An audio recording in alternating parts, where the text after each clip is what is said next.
Hello guys, we are back in new fanfic, and if enjoying this then please share and like part 1. Now let's start the fanfic. The continent of the elemental countries is larger than most people realized, as it was once a much larger base of land than the maps today would show, and the part that was not shown was in a whole different league in every way. You see, all of the elemental countries are on eastern side of the continent as a whole, and that just past Earth country to the west, was a massive wall with an even more massive territory. This wall that held back the violence of the West, its people, weaponry, and power that made anything in the East look pale in comparison.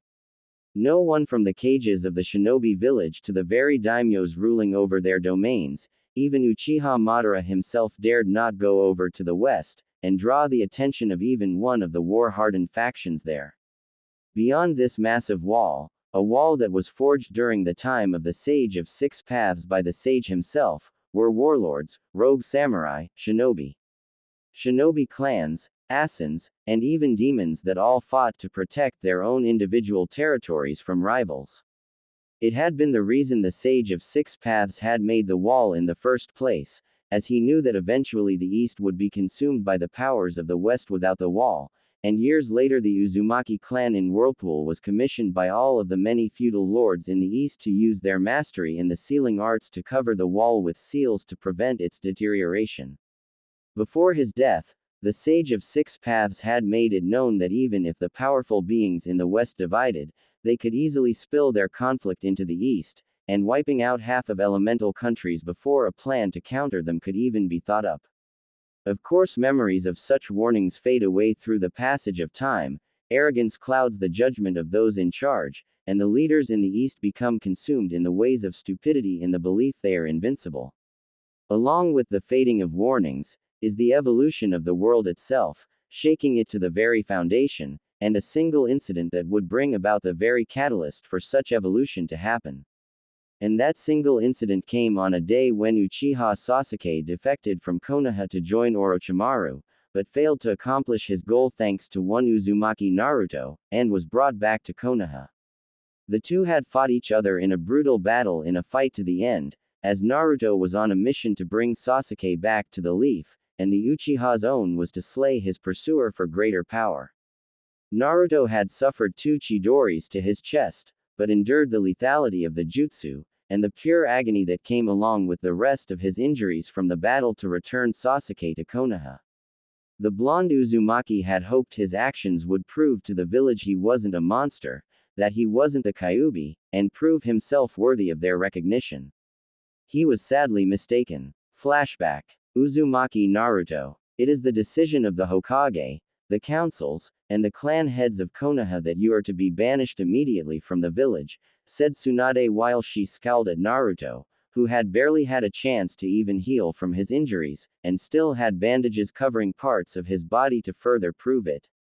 What? Why? Said Naruto, seeing the female Hokage scowl more at him. Why? You injured the Uchiha, you little demon shit. Said Homura, spoke this time while Naruto got angry himself. And what about what he did to me? I took 2 Chidoris to the chest. Not 1, but 2 of them, and all with the intent to kill from that prick so he could go to Orochimaru. At least with my attacks, they were to disable, and I carried that hole back to the village in my condition. Said Naruto before Tsunade slammed her fist down onto the table. Silence. I've had it up to here with your annoying voice, brat. I'm tired of your whining and your excuses for what happened in this mission. You have until the rest of the day to get out of the Leaf Village, and if you ever return to Konoha, you will be killed on sight. No excuses, said Tsunade coldly while Naruto looked betrayed at her words while the councils and the clan heads smirked in victory. So that's how it is, huh? I bust my for you, these pricks, and the rest of the teams in this village in the hope of getting the respect I deserve. Instead, you blame me for doing my job, and banish me. Fine. Go ahead. I hope you all choke on this little victory of yours, and when you do, don't expect me to save your, said Naruto before taking off his shinobi headband and chucking it at Tsunade with it barely missing her head. And smashing into the Yondaime's picture behind her before they both fell to the floor with the glass on the picture shattering. You demon brat. Arrest him, said Kaharu before being forced back into her chair by a wave of killer intent. Just try it. I dare you. Before I get arrested, I promise every single shinobi sent after me will be maimed and scarred for life, said Naruto before walking towards the door. Naruto. One last thing. Hand me back my necklace, said Tsunade seeing Naruto stop at the door and glaring at her. This isn't yours anymore, Hokage-sama. As I recall, this was lost to you in a fair bet, and it will be a cold day in hell before this become yours again, said Naruto before walking out of the office with Tsunade narrowing her eyes at him while he left. End flashback. Naruto made it back to his apartment without hassle. Probably because the boy had used the more discreet alleys, stayed in the shadows, and avoided every person in Konoha altogether. Of course, his apartment had been trashed by the looks of things, which wasn't really new in his mind, as it happened from time to time, and moved to the hidden panel underneath his destroyed bed to remove his few valuables the villagers couldn't take from him. Some spare clothing that wasn't orange, knowing it wasn't healthy to wear it at this point, and Hinata's spare medical cream he hadn't used. Applying some of the medical cream to his body, Naruto had taken away the pain of his more annoying injuries the Kyuubi had yet to handle himself. Bagging everything, the Uzumaki turned to walk out of the apartment, and out of Konoha for good. The Jinchuriki was not even out the door when Naruto bumped into the one person even he didn't expect to see before leaving. Hyuga Hinata. Is it true? Said Hinata while staring into Naruto's eyes. I the hopes it wasn't. Yeah, I beat the crap out of the Uchiha. Let it all out. Insult me. Slug me. Get it over with, but hurry up, and be done with it, said Naruto before seeing Hinata begin to cry, then surprisingly run up, and hug him while sobbing into his chest. I don't care about the Uchiha. I care about you. Is it true that you're being banished from the leaf? Forever. Under the pain of death upon returning? Said Hinata while she once again looked into Naruto's eyes and saw how shocked he was that someone actually cared about him instead of Sasuke. Yeah, it's true. I've got until the end of today to leave before they send out their shinobi to kill me. Though I suspect they'll do it before then out of spite for me. For what I am, said Naruto before shutting up, and Hinata knew why. You mean the vessel of Kyuubi? Said Hinata while Naruto stiffened and then looked her dead in the eyes with an intense seriousness that made the Hyuga girl shiver. Who told you that? Said Naruto, knowing the law while never really enforced could be used against her for the kind nature Hinata was known for. Hiashi would probably perform the execution himself. I've always known Naruto-kun. My father told me at a very young age in the hopes of removing my feelings for you. I admit after hearing you were the Kyuubi Jinchuriki was scared at first because he told me stories of the Kyuubi being a ruthless demon, but my mother took me away to talk in private, and called my father an idiot. She said you weren't the demon.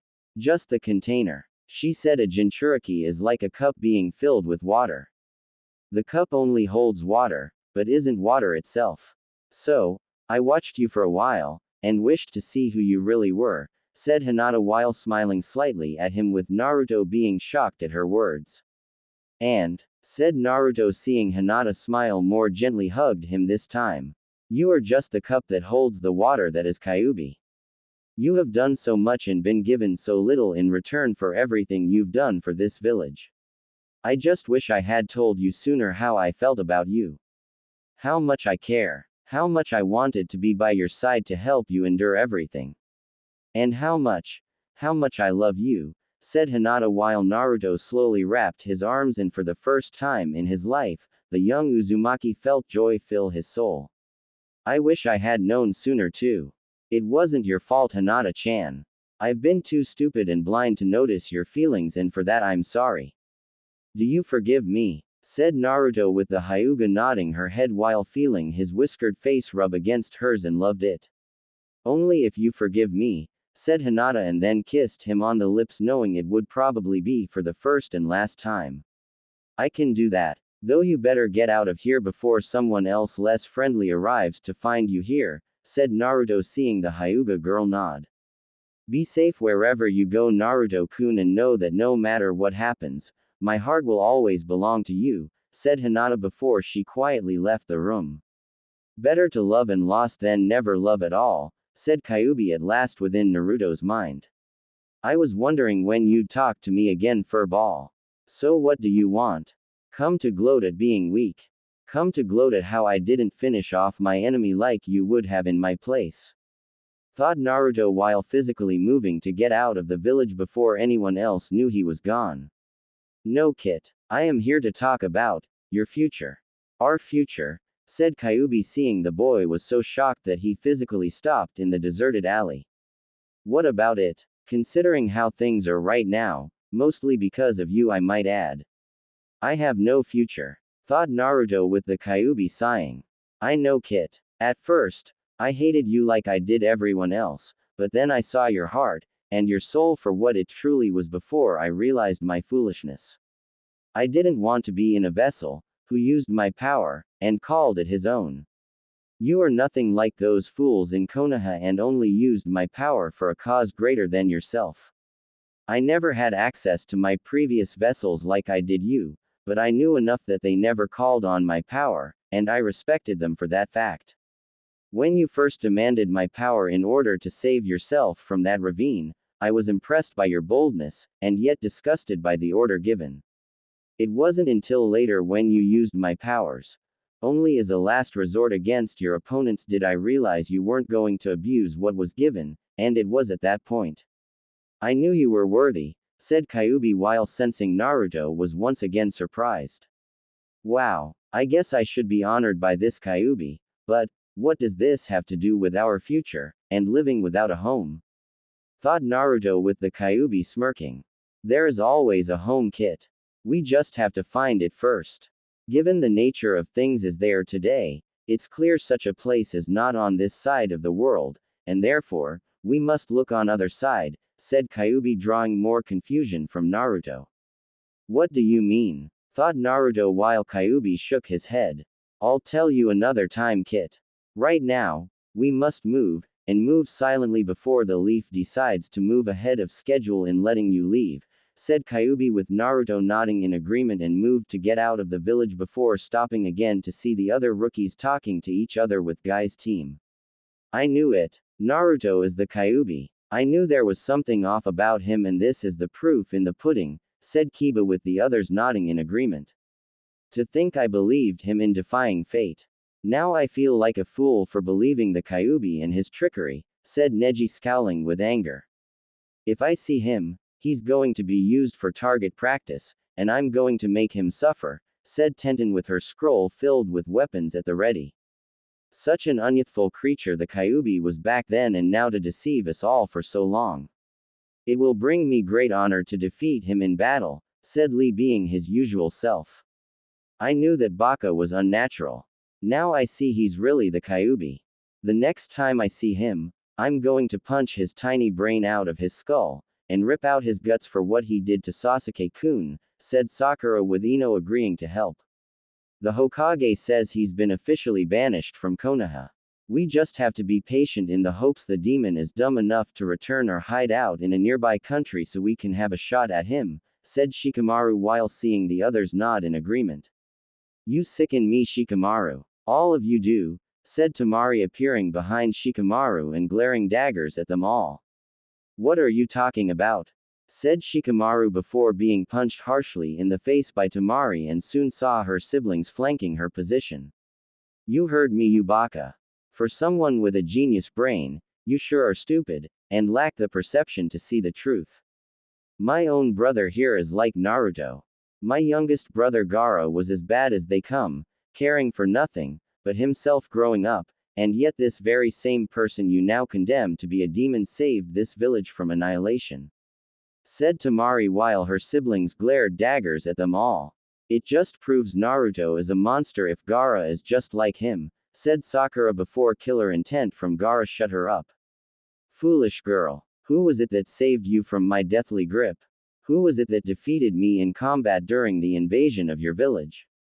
It was Naruto. For that act alone and for siding with the Uchiha after the fool nearly killed my first real friend, the alliance between our two villages is hereby terminated.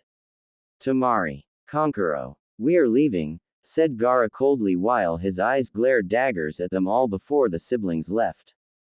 Thanks, Gaara. I'll pay you back someday, my friend. I promise, thought Naruto before he took off and managed to get over the village walls. Never to be seen again for many years.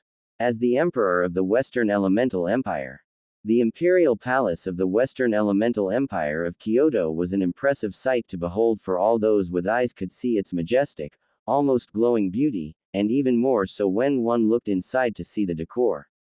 Crimson carpeting edged with golden lining filled each floor of the palace, the sides of the floor not covered were showing high-quality wood, and the walls had rows of doors leading to different rooms. Where there wasn't doors, there were paintings on the walls, and each depicting the empire's greatest of heroes. Each of them fought beside the emperor, bled for the man, and like them, the emperor did too.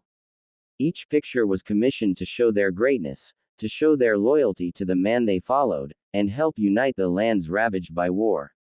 Among these paintings, the Emperor of the West himself. Of course, the portrait itself had never revealed his face, as he wore a golden fox-shaped helmet with face cover, but designed to make sure it didn't impede his line of sight, and wearing crimson black armor.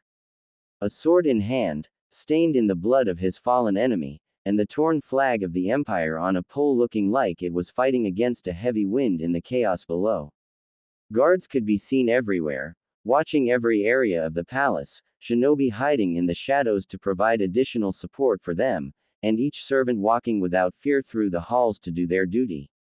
At the moment, the Emperor of the Western Elemental Empire was now in an important meeting with the Grand Council, which was made up of his most trusted advisors, who handled their regions they once fought each other over, and to keep out of the hands of some of the very people in the room. That had been put to an end by the Emperor, as he fought his way through the masses upon his arrival, making a name for himself in what was then known as the divided Western War Zone, and brought others to the table for peace talks when violence would make things worse. As his power base grew, the Emperor's reputation spread throughout the West, as different warlord, and leader of different guilds that did not wish to fight requested an audience with him.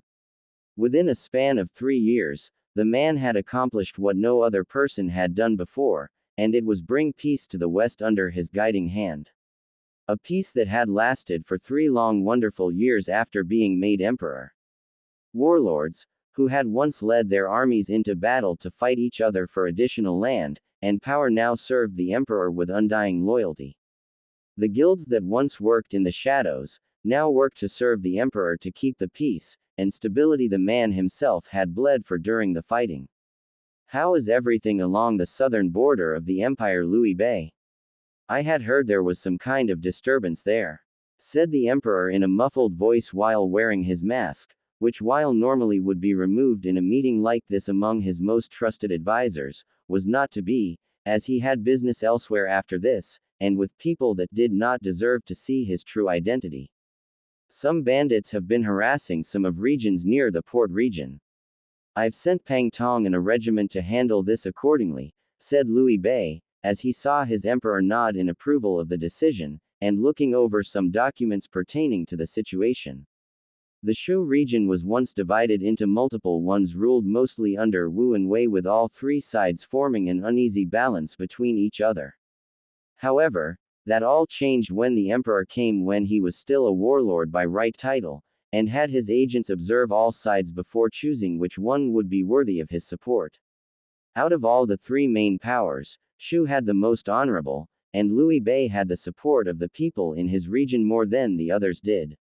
At the Battle of Fan Castle, Louis Bay's sworn brother Guan Yu was trapped on both sides by Wei, and then Wu in a surprising move had sided against Shu in the battle.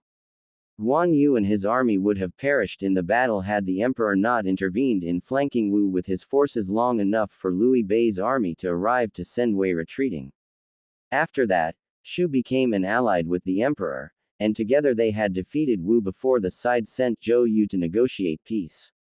The emperor handled the negotiations with his chief advisor between Shu and Wu, with both becoming one under Shu's banner while being allied at the time with the warlord that would soon be emperor. Together, they took down Wei, and renamed the entire area the Shu region. Good. I will not have my people harassed by bandits. Though I am curious as to why you sent Pang Tong. The man is a well-renowned strategist, and to send him seems to be overkill, said the emperor while Liu Bei nodded. I agree, but the regions being attacked are well known to Pang Tong, and I would prefer to send one of my trusted generals with knowledge of the terrain against the bandits to remove this annoyance, said Liu Bei, with the emperor again nodding in agreement.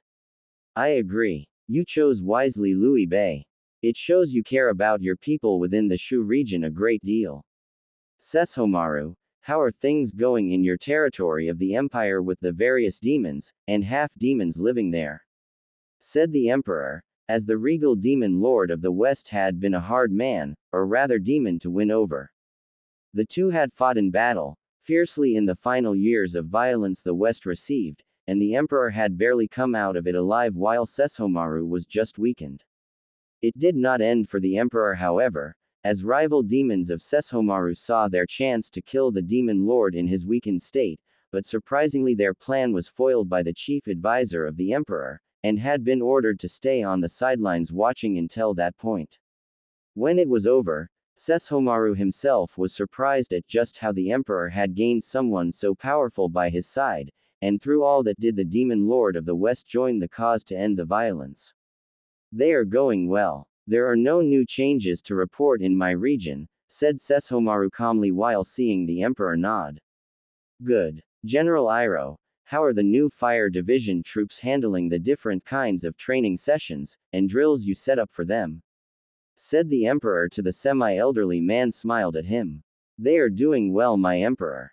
The fire division troops will be ready for anything that comes our way should the conflict in the east spread here, said Iroh, as he had been put in charge of the training of the troops alongside his younger brother Ozai, and to help in the defense of the wall that separated the two sides. My emperor, our reports from the spies you ordered to head for the east have reported back that the violence there is escalating drastically, and I fear the threat of being invaded by the arrogant forces there is looming in the shadows of the future, said Zhou Yu, who was a key strategist in the territories to the northeastern region of the empire, and had been put in charge of the fortifications there with several of his well-respected generals. The eastern side of the continent. Such a bane on this world, those fools at the top have become on their side. Only a select few of them are level-headed, but are being threatened by the warmongers, and it doesn't help that they are allies of mine. Prime Minister Zhuge Liang, I seek your counsel on this matter, and your insight into the future. Will the wars in the east spill into our borders?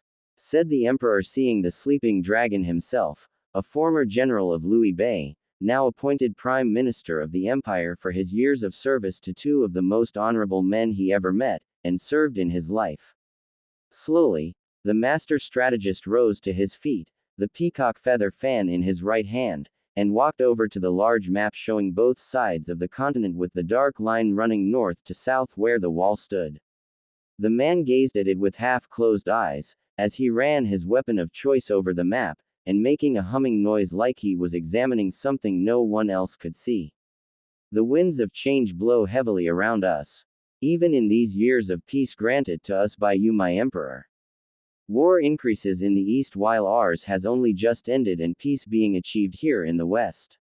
The wall, forged years ago, and sustained for centuries now, has been the main reason our side has not flooded the region with our own brutality. However, peace will not be forever, and it should not be expected to stay peaceful here in the west. We must always prepare for outside forces, never become arrogant in the belief no one from the east can oppose us, as I along with the rest of us here have all learned how the east is filled with surprises, and yet most of these surprises cannot be expected to always be good, said Zhuge Liang while the others chuckled along with the emperor. So we should prepare for the flood that is to come from the storm, said the emperor, who saw Zhuge Liang nod his head. Yes, we must prepare for the worst and hope for the best, said Zhuge Liang before he sat back down while the emperor closed his eyes in thought. Each of you will return to your respected territories, inform all of your officers, and the troops that their training is to be doubled from the standards currently set. General Iroh, I'm giving direct command of the Dai Li Earth Division defense troops over to you, and the Fire Division troops over to your younger brother Ozai. Sephiroth, I want your own soldier division to be twice as strong since I last saw them several months ago for when I see them next, said the Emperor while seeing the tall man next to Sesshomaru smile slightly and nod his head. They will meet all the expectations you would have set for yourself, my Emperor, said Sephiroth in a smooth voice. I have no doubt about that. This meeting is now officially over, said the Emperor while the council members rose, bowed, and left the room one at a time to return to their own territories to give out orders.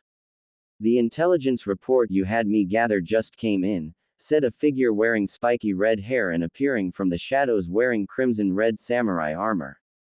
Is this accurate? Down to the last detail, said the Emperor with narrowed eyes, as he took the report, and read each line. I'm afraid so, said the samurai sadly while the Emperor crushed the paper in his hand. Hinata, even her love for me does not go unpunished by those arrogant fools, said the Emperor while shutting his eyes and shook with an intense rage. I'm sorry, Kit. It's my fault they hate you. Without me, you'd be living a much different lifestyle, and things would be so much different in the Leaf, said the samurai while the Emperor just chuckled. And be as weak and arrogant as them. No, I'd choose this empire over the Leaf any day at any time. Now that think about it, you haven't called me that name in years, Kyuubi, said the Emperor while the demon fox let out another chuckle. I know. Force of habit when comes to you and me. Naruto, said Kyuubi while the man behind the mask removed it and the matured face of Uzumaki Naruto was revealed. His hair was still a spiky blonde, the face was the spitting image of the Yondaime, the whisker marks thin, almost non-existent unless seen under a bright light setting, and eyes that were an intense blue that made even the battle-hardened warrior in the West no fear. For 3 years after his banishment, Naruto had made his way to the West, gotten over the wall, and started from scratch in making himself known. The Uzumaki brat, who no one in the West took seriously, had beaten, killed, and in certain cases negotiated his way to unifying the western side of the continent under his banner. Bring in Ezio and Altair. I need to speak with them, said Naruto before putting on his mask. Now, you're going to be late for the airship Princess Koyuki provided for transport to her country to have some of your fighters participate the taijutsu tournament there, said Kyuubi with a frown. It will just be a moment. Besides, this is important, said Naruto seeing Kyuubi nod and left the room to come back later with the 2 individuals. You summoned us, my Emperor, said Altair knowing this was important and was ready to devote the whole of his half of Theosin's guild to the Emperor's wishes. Yes, Altair, I have. As you know, the East is spiraling out of control. War is inevitable no matter how you look at it. However, the intensity of such a stupid attempt is the only real thing we have control over at this point, and to weaken the war machine that will threaten the peace we have fought so hard to achieve, said Naruto with both Grand Masters of Theosin's guild nod their heads. Each Grand Master wastened half the Asin's guild, each one bound in a bond of brotherhood sealed in blood before the eyes of the Emperor himself, and each one swore never to turn one side of the guild against the other. They acted as one, yet they worked individually as two, but both reported everything to the Emperor, and neither one dared to keep anything from the man. You wish to use the Brotherhood against the war machine of the East, said Ezio seeing Naruto nod his head. Yes. I've had agents from the Thieves Guild and head mistresses running the brothels in the East to keep tabs on them. The major warmongers are Iwa with the backing of the Earth Daimyo, Kumo with the back of the Lightning Daimyo, and finally Orochimaru of the Sannin. Each one has been fighting other places, territories, and raising all kinds of hell in the East.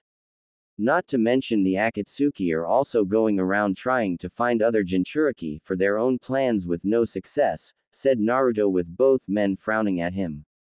With all due respect, my Emperor, but aren't most of the Jinchuriki, aside from Sabaku no Gaara, and Killer Bee of Kumo here in the Empire. Said Altair, seeing Naruto nod again. That they are. The only one unaccounted for is the former Mizukage of the Mist Yagura, who was slain by the rebels, and his demon was taken by the Akatsuki, said Naruto, as he had saved most of his fellow Jinchuriki, and even freed them of their demons. Both human and demon from each one were currently living deep within Sesshomaru's territory, living their lives happily while still training to get stronger per the demon lord's request, since he didn't want weak people in his region of the empire. Naruto agreed. After the Akatsuki attacked Suna for Gaara's demon, it had been Naruto's wish to see them thwarted, and did so by sending shinobi from the Hayabusa shinobi village to remove the pair of Akatsuki members from the equation. Ryu Hayabusa led his squad of dragon shinobi to Suna, revealing the imperial seal to Gaara's siblings, and explained they came to protect the Kazekage under the command of the emperor himself. That Gaara was one of the few friends the emperor still had in the east, and fulfilling the personal promise of paying the Kazekage back for sticking up for him when it mattered most 3 years ago in Konoha. By that point, Gaara understood just who the emperor was, and requested to Ryu that he inform the new ruler of the empire that Suna would like to have an alliance with him. Naruto had embraced the alliance with Suna without any hesitation, and further secured Gaara's protection against the Akatsuki by making a secret visit to Suna to alter the man's seal to prevent forceful extraction of the Biju. Normally, Naruto would have tried to take Shukaku out of Gaara like Kyuubi had, but the insanity was sadly irreversible after so long, and Gaara was not about to risk the lives of people in his village.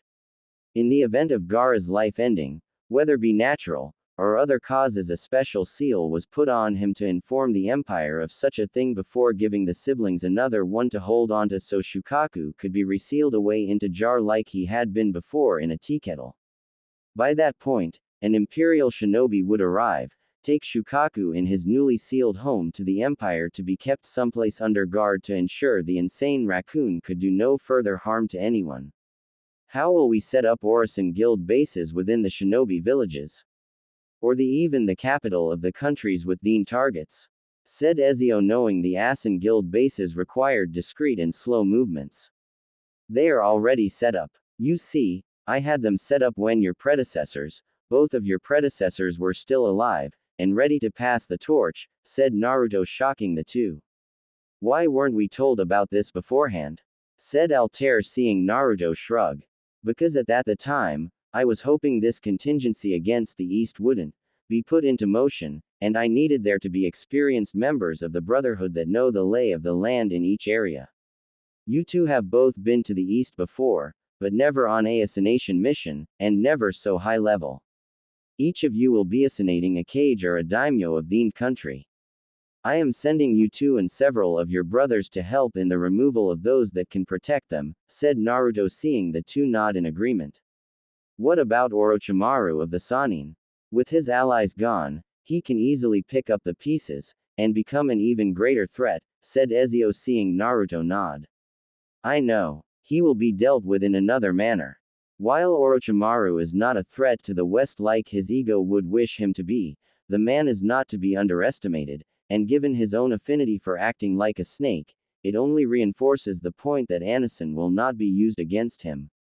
This is in no way an offense aimed at the guild. Butasans are not trained to fight someone like him, and I won't have your brothers be sent to their death before being dissected like lab rats for the man's sick experiments, said Naruto, with the two grandmasters nodding in agreement. We accept your reasoning and obey your command, my emperor, said Altair, bowing, and Ezio doing the same. Your words are wise and true, said Ezio before the two left the room to carry out their orders. Naruto, we can't wait any longer, said Kyuubi, seeing Naruto nod and stand from his seat in the room. As all the registration of our fighters gone through the proper channels to compete in the tournament in Spring Country? Said Naruto, as he walked with Kyuubi, and the demon fox nodded before putting on a fang mask, and kept his own whiskers from being seen by those in the east. Yes. Though I must warn you, Naruto, to keep your emotions in check when seeing the Leaf Shinobi participating in the tournament, said Kyuubi, seeing Naruto nod. I shall. The report you gave me regarding her tells me she will be there too. This will be the only chance I get to set her free before, said Naruto while Kyuubi put a comforting hand on the blonde's shoulder. Before her marriage to Inuzuka Kiba, said Kyuubi wanting to puke when saying those 3 words in a single sentence. Marriage. Ha, it's a joke. She'll be his slave in all, but name at that wedding, and no one in the village gives a damn. Not her so-called family, friends, even her own former sensei just pats Hinata on the head while smiling saying, "It's going to be all right Hinata," when everyone knows deep down in the depths of their souls it is not all right. Said Naruto, as he kept walking, and getting angrier with each passing second. I've already spoken to your bodyguards. They are the best at what they do, said Kyuubi, as he saw Naruto nod, and knew his former vessel would have his aching heart finally be soothed. It had suffered for too long already. Konoha at the moment. Tsunade sighed heavily. Her workload of paper-signing missions from D to A rank missions had not dwindled in the slightest since taking office as the Leaf's Hokage, and the war with 2 different shinobi villages along with Orochimaru didn't help either. To make matter worse, Suna had ended their alliance with Konoha, Wave Country had torn up their trading contract, followed by Spring Country telling the Fire Daimyo any deals she made with him were hereby terminated. In fact, every place Naruto ever went to for a mission, and made an impression to the people in charge there had cut off all ties with the Leaf. It caused a horrible backlash, which Konoha had not recovered from since, and the Fire Daimyo had been less than pleased with them. The feudal lord had brought an army with him, stormed into the Hokage Tower, into a meeting ironically regarding Konoha's future, and looked ready to order the execution of every single person in the room.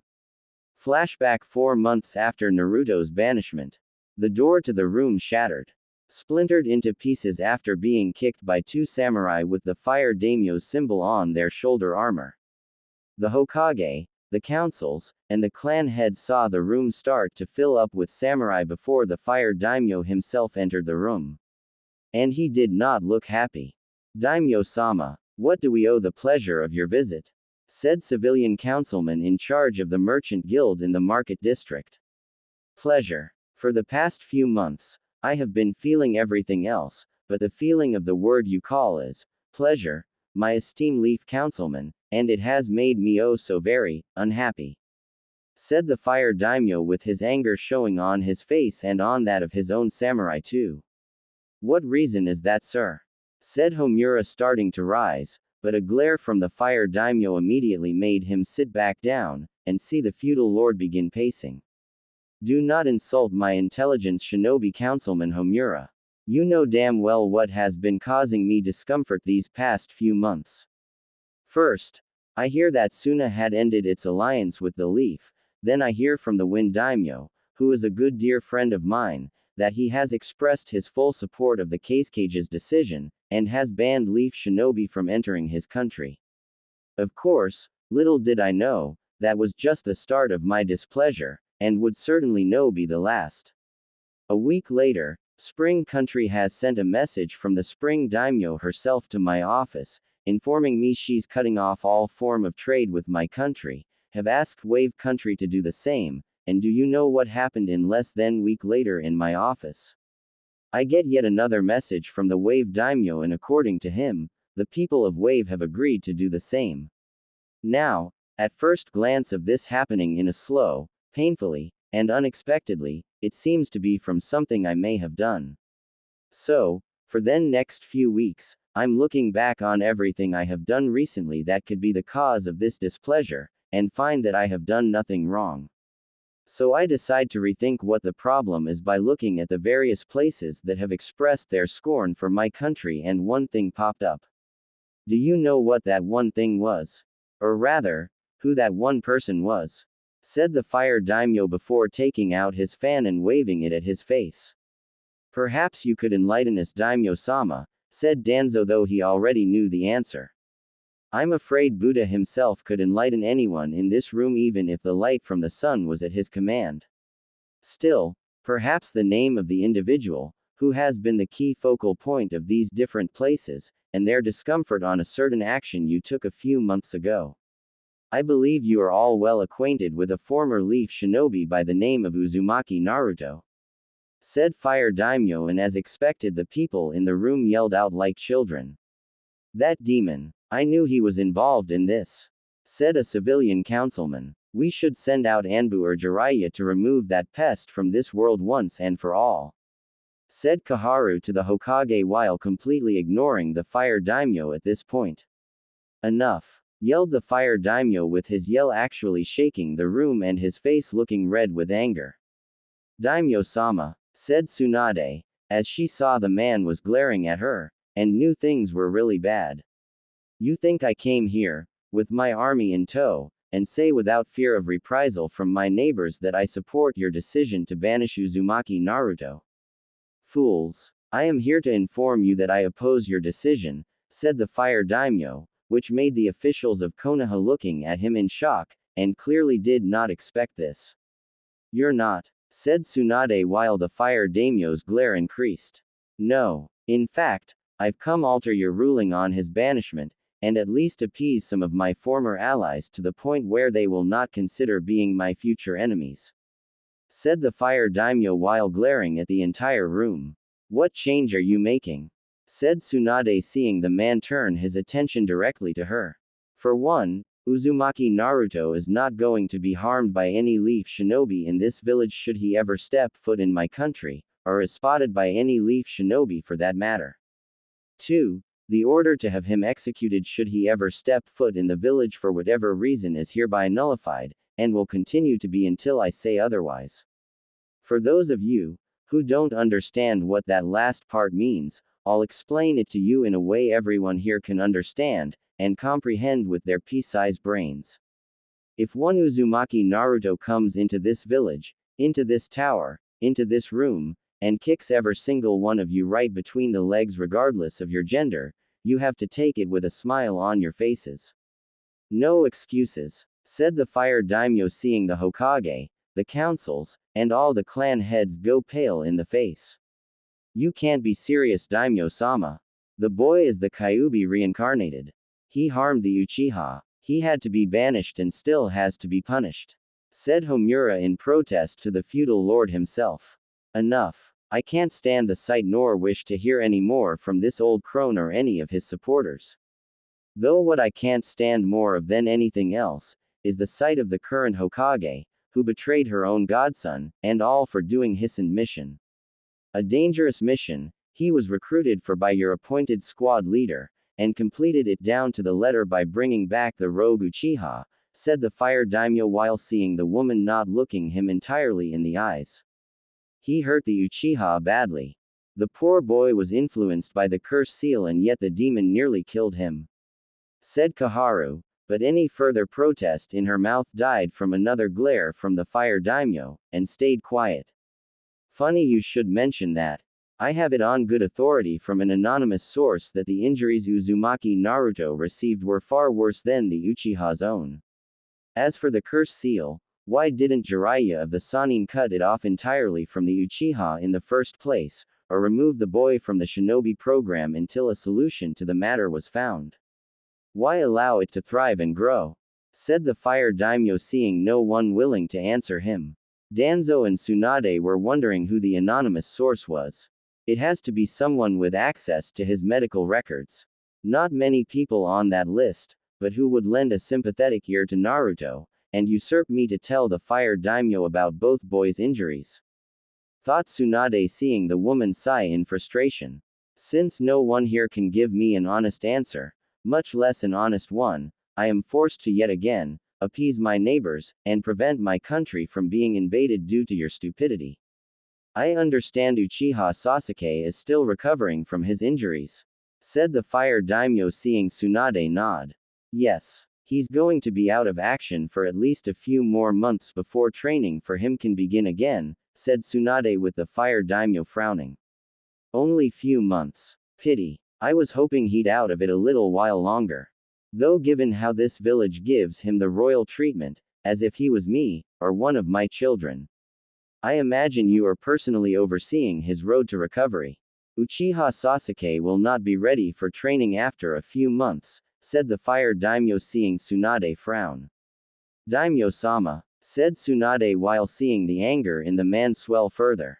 Uchiha Sasuke won't be training for the next 3 years. That means no lessons in the way of taijutsu. No lessons in chakra control.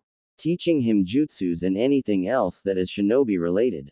If there is so much a way for a shinobi to kill someone with just the tip of his fingernail, it will not be taught to the Uchiha, and if I find that is the case, the boy will be executed publicly before everyone in the village with everyone in the rooms soon following. Said the fire daimyo before leaving the room. He can't do this, said Danzo furiously. He can and will Danzo, said Tsunade before Jiraiya made his usual appearance via the window. Is this a bad time? Said Jiraiya with Tsunade scowling. You could say that. Why are you here? Said Tsunade, as she didn't have time for his shit, whether it was perverted, or otherwise in whatever it is he does in life. To bring more bad news, I'm afraid. I was aware of the fire daimyo's decrees before he came here and decided to track down Naruto in order to bring him back home here, said Jiraiya while having a look on his face that told them it didn't go according to plan.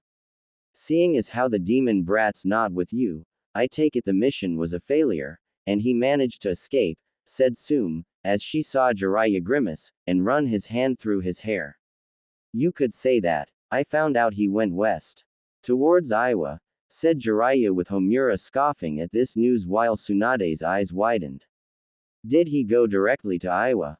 Said Tsunade while Jiraiya shook his head no. Thank Kami, I can say the answer is no to that question. But what he did so was either very foolish or suicidal in my mind, said Jiraiya seeing confusion on the faces of those around him. What did the Kyuubi Jinchuriki do? Said Danzo knowing that he would send his root forces to find the boy. Naruto. He went over the wall, said Jiraiya seeing Tsunade begin to panic. You mean the wall that leads to the west? Said Hiashi knowing why that place was off limits for a reason. The very same. Naruto summoned Gamabunta and told him everything. It's why I wasn't here sooner before the fire daimyo to give you the heads up. Gamabunta has declared the people of the leaf unfit to be protected by the toads. He's calling for every summons in Konoha to break their contracts with us. He already did it with me, said Jiraiya seeing the shock on their faces. They wouldn't. Who will summon them if not us? Said a civilian councilman seeing the Sannin shrug. I don't know. Though in their mind, anyone not tied to Konoha is probably better than us right now at this point, and if anyone from the Leaf tries. Gamabunta promises there to be some major retaliation, said Jiraiya while Tsunade looked grim. Jiraiya, you are going to head over to the west, find Uzumaki Naruto while there, and upon doing so will bring him back home. Said Tsunade knowing the only way to make things partially better for the Leaf is if the brat was back in Konoha. After everything that's happened, the kid's not exactly going to be jumping with joy at the news of being allowed to return only because it's only to help the Leaf. The younger generation will be out for blood should Naruto come back here, and we both know that was your fault to begin with by rescinding the Sandame's law, said Jiraiya with the female Hokage growling. I don't care how you do it, Jiraiya, but one way or another I want that brat in my office to become a shinobi again. Even if it means we have to erase all his past memories and starting from scratch. Said Tsunade knowing that was always a possibility at this point in time. Me. Go over to the west. Tsunade, you don't seem to understand something about that side of the continent, and what you fail to understand is the west is not a very friendly place for anyone on this side. Period. I may be a Sannin, but there are beings over there that will crush me with a flick of their wrist, and I have no contacts over there to help me even find a strand of hair from his head, said Jiraiya seeing Tsunade and the others look down in defeat because they knew it was true. For all their strength and reputation built here in the East, it was the West that had the real muscle. Fine. Focus on the Uchiha for now by getting that damn curse seal off his body. The last thing I need is for Orochimaru to make a second attempt and using that thing to make it possible, said Tsunade seeing Jiraiya nod. Will do Harem, said Jiraiya, as he would have to research his former teammate's personal handiwork, and see just how much of the damn thing was really influencing Sasuke. End flashback. Our contestants along with their former senseis are on their way via boat to Spring Country, said Jiraiya, having sent Lee, Neji, Sasuke, Kiba, and Hinata, though the poor girl wasn't competing per orders of her father. She was there to support her future husband and get married upon their return home. Good. The prize money will help keep Konoha funded, said Tsunade, knowing there were budget cuts being made by the Fire Daimyo and missions had been a state of an unstable flux as of late to get a stable income that way. I heard the Konohamaru Corps are going to be nominated for the Chunin exams this year. Why? Said Jiraiya, seeing Tsunade glaring holes into him. Because they still support Naruto and the exams are in Suna this year. I figured Gaara would give them a decent enough welcome since they don't hate the damn brat for being a Jinchuriki, said Tsunade, seeing Jiraiya nod his head, knowing that was a good enough move as any she could make right now. That and you want their sensei Asuma to report on the rumors of Suna having some kind of connection to the West. Just like this tournament you signed our shinobi up for was meant to see if Spring has also acquired ties to the West, said Jiraiya, seeing Tsunade smirk a bit. Am I that see-through? Said Tsunade while Jiraiya smirked back. No, not really. That could change if you wore a very wet white shirt, said Jiraiya with a perverted grin before being sent through a wall via Tsunade's fist to his face. Arrow Baka, said Tsunade, knowing what he was implying. Underground Route HQ. Is this accurate? Said Danzo, looking at his Anbu captain with a single narrowed eye.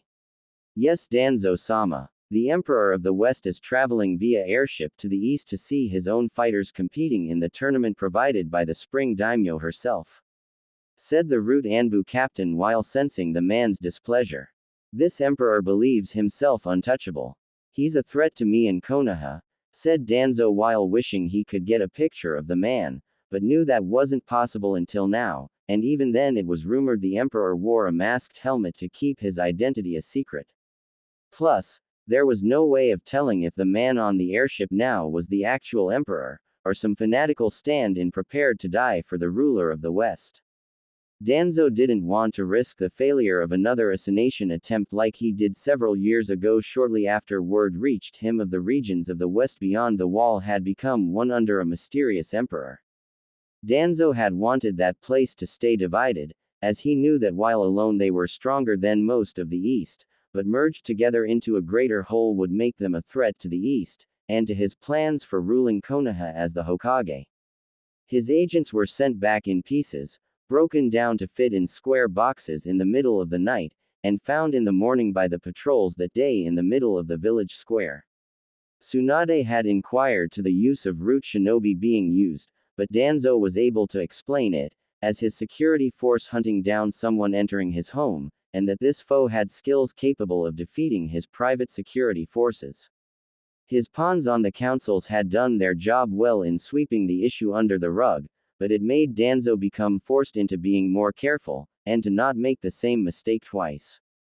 I sent a squad of some of my personally trained root shinobi. Clearly the ones working for the Emperor had a great deal of skill, thought Danzo, as he knew the Emperor was not interested in war at the time of the attack, which was why the War Hawk got away with just the dead root shinobi, and that their bodies being sent back to the Leaf was a warning to not try it again. Should we try again, Danzo-sama? Perhaps a means of sabotaging the airship itself when the Emperor heads back home? Said the Anbu captain before seeing Danzo narrow his eye at him. No. Konoha shinobi are already participating in the tournament, and even I must admit the prize money would help the Leaf in our economic state. When they return, we will have a description of the Emperor, and hopefully a description of his face to go with the man's identity in the process, said Danzo, knowing there was no point in letting his side do the same work Tsunade's shinobi were going to do before sharing the information in the first place. Spring Country sometime later. We've arrived, my Emperor, said the elderly figure softly with his still dark hair pulled in a tight ponytail, wearing a butler uniform, and dark gloves to match. Thank you, Walter. How are the others? Said Naruto, seeing his personal butler, servant, and bodyguard aside from Kyuubi himself standing at attention barely 5 feet from him. Ready to fight for you in this tournament, my emperor, and they promise to make sure to make you proud, said Walter, knowing these fighters from the empire were among the best in taijutsu and chosen for that fact. While some were chosen for another more covert reason.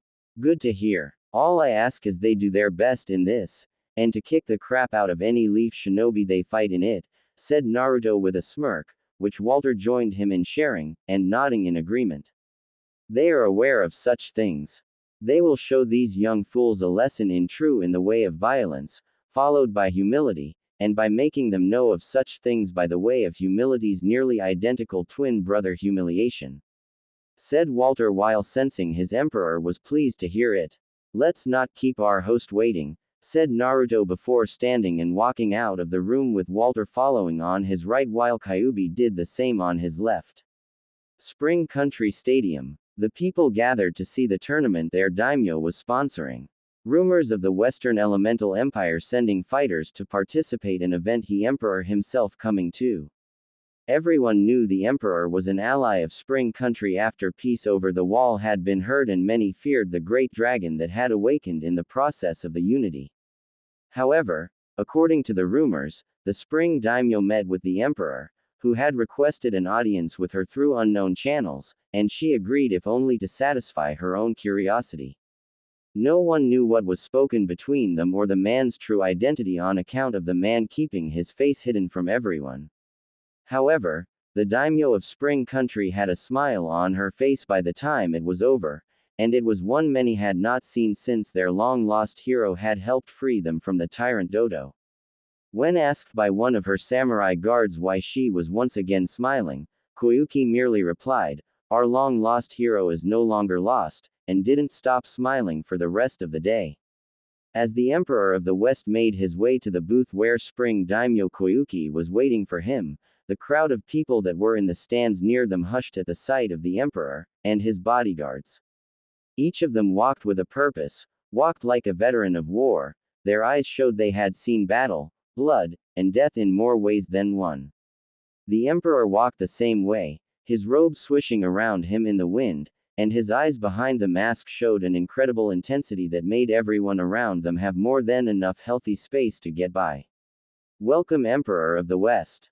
I am honored that you've come all the way here from the Empire to see this tournament, said Spring Daimyo Koyuki, as she took his hand, and shook it with a knowing smile on her face.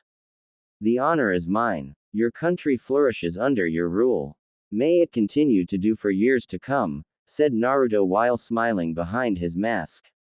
Thank you. Please sit. The tournament is about to begin, said Koyuki, as she sat down with the Emperor, and made a hand motion to inform her subordinate to start everything. Ladies and gentlemen, I am pleased to announce by the power invested in me by our beloved the Spring Country Daimyo that the Grand Taijutsu tournament will now begin. Yelled the arena announcer with the crowd roaring and cheering. Do you hear that, you guys? All those cheers. Once I win this tournament, I'm going to get fame, some fortune, and a nice piece of Hyuga tail that is my future wife, said Kiba, as he had been so excited since being informed that his former teammate, Hyuga Hinata, would be his wife, and would have the cage bird seal on her forehead to further ensure her obedience to him without question. If you win, Kiba, you are no match for an Uchiha, said Sasuke arrogantly despite his inner anger at Naruto for beating him 6 years ago and then being deprived of training for the first 3 after the loss. Says the guy, who was prevented from training for 3 years, and curse seal locked away, said Kiba while the others smirked and Sasuke growled. Just don't use the excuse of not having your dog for backup when you lose, said Sasuke while Kiba growled back this time. Such arrogance from weaklings makes me sick, said a voice behind them, and the Leaf Shinobi turned to see a man in white karate gi pants, shirt ripped along the shoulders, and red headband tied to his forehead. Who the hell are you? Said Kiba while the figure crossed his arms in front of him. Name's Ryu. Hoshi Ryu. I am one of the fighters participating in this tournament. You are fighters from the Leaf. Correct, said Ryu, seeing Kiba puff out his chest and saw the others flexing what muscles they had. That's right. The best the elemental countries has to offer, said Kiba with Ryu merely smirking slightly. How sad, said Ryu simply before walking away. What did you say? Said Sasuke taking several steps forward. I said, how sad, and I say it, because you are all weak, said Ryu before he continued to walk away. And what gives you the right to judge us? You're just a nobody wannabe fighter, said Sasuke, which made Ryu stop, and look back at them. No Uchiha Sasuke. It is you along with the rest of your fellow Leaf Shinobi here, who are the wannabe fighters, and when compared to the rest of my fellow warriors from the west, you are the nobodies, said Ryu before he continued walking. Jerk. I'm going to mess him up should we fight each other in this tournament. I bet the fighters from the west are all talk, said Kiba while Neji just stared at Ryu for a second. He's dangerous. There is an aura of some kind buried deep inside of him, thought Neji, as he used his eyes to track the man's movements, and saw him stop in front of others no doubt from the west. Our first contestants will be Inuzuka Kiba from the Leaf and Hoshi Ryu of the Western Empire. Will you two please enter the arena and we can begin the tournament? Yelled the arena announcer with the crowd booing Kiba and cheering on Ryu. What a bunch of ingrate holes. We help their daimyo become their daimyo and they boo guys like me, said Kiba walking out with Ryu doing the same. Probably because of your village mistreating our emperor you stupid fool, thought Ryu, as he was going to look forward to crushing the Inuzuka in the name of the emperor, and remembered his orders to humiliate Leaf Shinobi. Not that Ryu would kill since that went against his own moral code, but given how bad things were in the West, killing did happen, and he had done if only to protect those that were precious to him. It was why he joined the emperor in the first place. The emperor had been uniting the lands, fighting cruel warlords, and talking with the more honorable ones joining him in the unification of the West. Ryu saw that the emperor was a man not unlike himself and thus pledged his loyalty to the man during all of the fighting to use his power to bring about peace to the West. Fighters. The rules are simple. One standing at the end of the match is the winner and advances to the next round. Killing is allowed, but we prefer it that you don't, and just knock out your opponent, yelled the announcer so the crowd also knew the rules. Let's get this over with. I want to get back home to marry and plow my future Hyuga for a wife, said Kiba with a smirk on his face. In the stands, Hyuga Hinata shuddered in disgust at Kiba's words, and dreaded the day she returned to Konoha.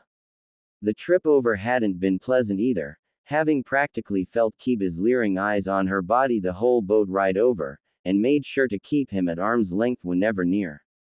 Flashback. I don't know why you're acting like this, Hinata-chan. We're going to be married soon anyway. We're on a boat, my room isn't that far away, and it wouldn't be difficult to start the inevitable early. So let's have our honeymoon early, said Kiba, as he was leaning on the rail with his back, and staring at Hinata leaning over it with the front while keeping her arms crossed to keep the Inuzuka from seeing her chest despite it being covered by a heavy coat. I'll pass on the offer, Kiba-san, said Hinata in a stiff Hyuga tone almost worthy of her father's praise. Almost. Her father would never praise the woman no matter how perfect Hinata did in something. Your loss. Still, it's going to be fun for me when we're married, and I'm having all those coats of yours destroyed. You're not going hiding that chest from me, said Kiba while failing to keep his grin off his face knowing this girl was going to be shown like a prize to every guy in the village and to let everyone know Hinata belonged to him. Do not presume to dictate what I can and cannot wearing Kiba-san. I may become your wife, but it will be a loveless marriage, and I will not make things easy for you, said Hinata before being grabbed by Kiba, who was no longer happy, but very angry, and it showed in his eyes. You still have a thing for that demon, don't you? After all this time, your heart still aches for him, and wishes to be married to him, said Kiba seeing Hinata's resolve not waver under his glare. And what if my heart does belong to Naruto? Said Hinata with Kiba growling. That's going to change the moment we're married. Do you understand me? When we're husband and wife, that suite of yours will be tattooed with my name on it. That way, even if you do leave, even if you do find Naruto, and decide to become his lover like you have always wanted, my name there will forever know just who you belong to before him, said Kiba with a grin, but was ruined by a vicious palm strike to the gut by Hinata, and the blow sent the Inuzuka flying into the metal wall of the boat. Hinata, said Kurenai seeing her former student do that to her own teammate.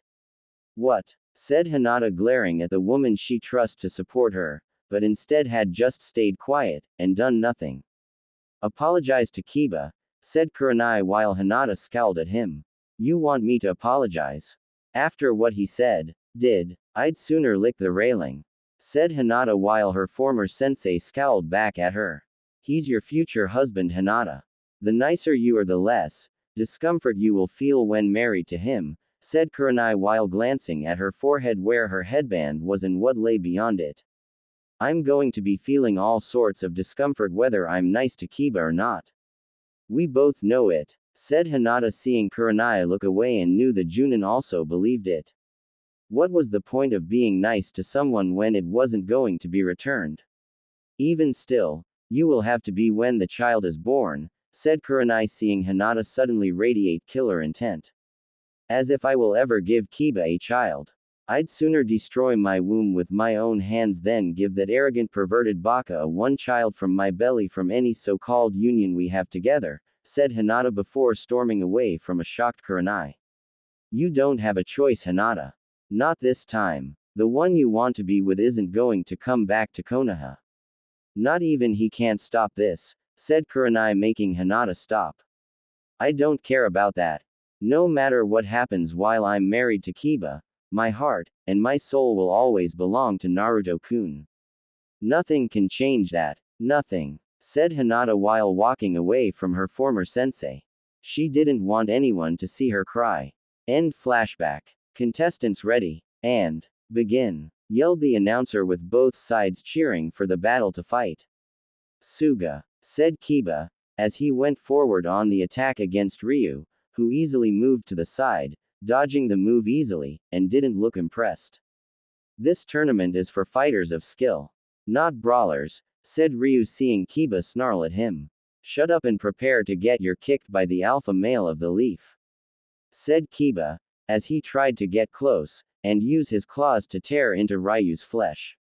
Key word being tried. Ryu dodged one strike after the next. No one was impressed with Kiba's brawling-like ways, and even expressed it by booing the boy. Kurenai, Kakashi, and Guy didn't understand why their fellow shinobi was being booed since the fighter from the west had barely done anything except dodge. I'm not impressed, said Ryu finally, as he easily caught Kiba's right hand at the wrist, broke it, and then followed up with the locating the Inuzuka's shoulder while spinning the man around so he landed on his back. Ah! Yelled Kiba, as he soon found a bare foot smashing down onto that dislocated shoulder, and could feel his muscles tearing. How do you want this to end, Leaf Shinobi? To go home in pain with your arm attached? Or without it? Said Ryu, as he pulled the arm further, and made Kiba scream out further in pain. I give up, said Kiba tapping the ground to indicate his submission to Ryu. Winner, Hoshi Ryu, yelled the announcer to make the crowd cheer at the victory Ryu gained for the Empire. If you are an alpha of the leaf, then your village is not as strong as you make it out to be, and none of your comrades will advance since they are weaker than you, said Ryu before letting Kiba's arm go, turned to the Emperor in the stands above, bowed, and then left the arena. Bastard! Yelled Kiba, as he charged forward with his one good arm cocked back ready to thrust it forward to hit Ryu in the back.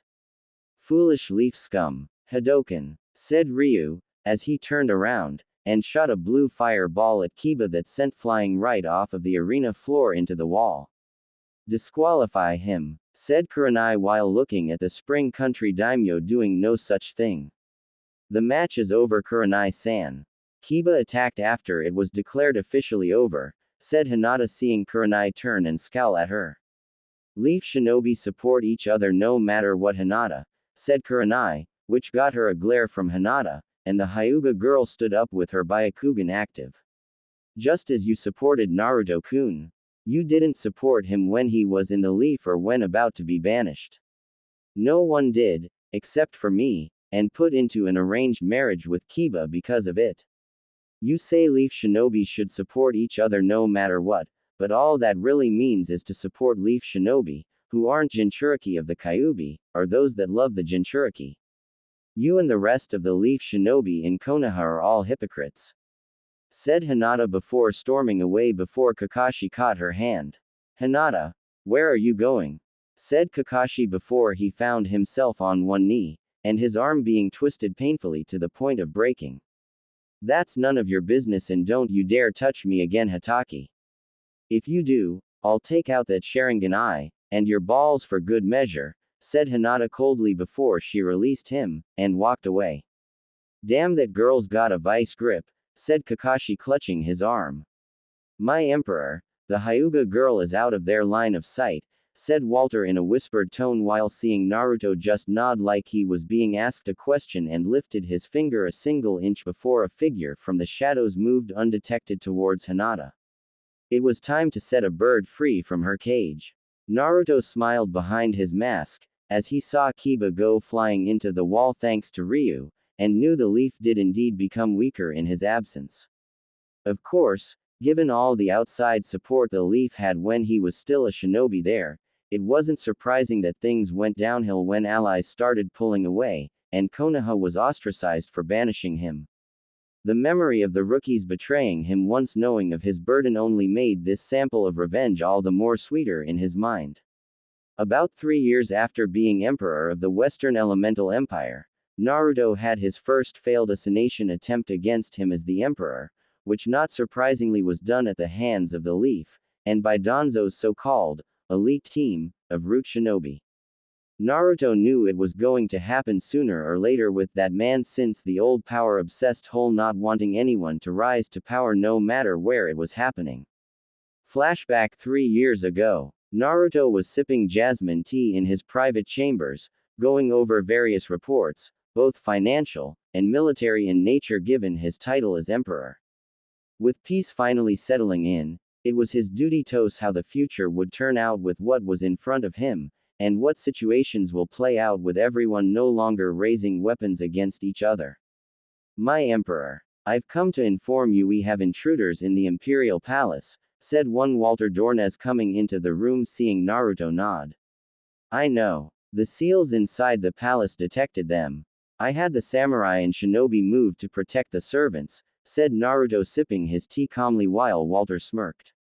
"I do not need protection, Emperor," said Walter while Naruto returned the smirk. "Of course not. You are one of a kind, my friend.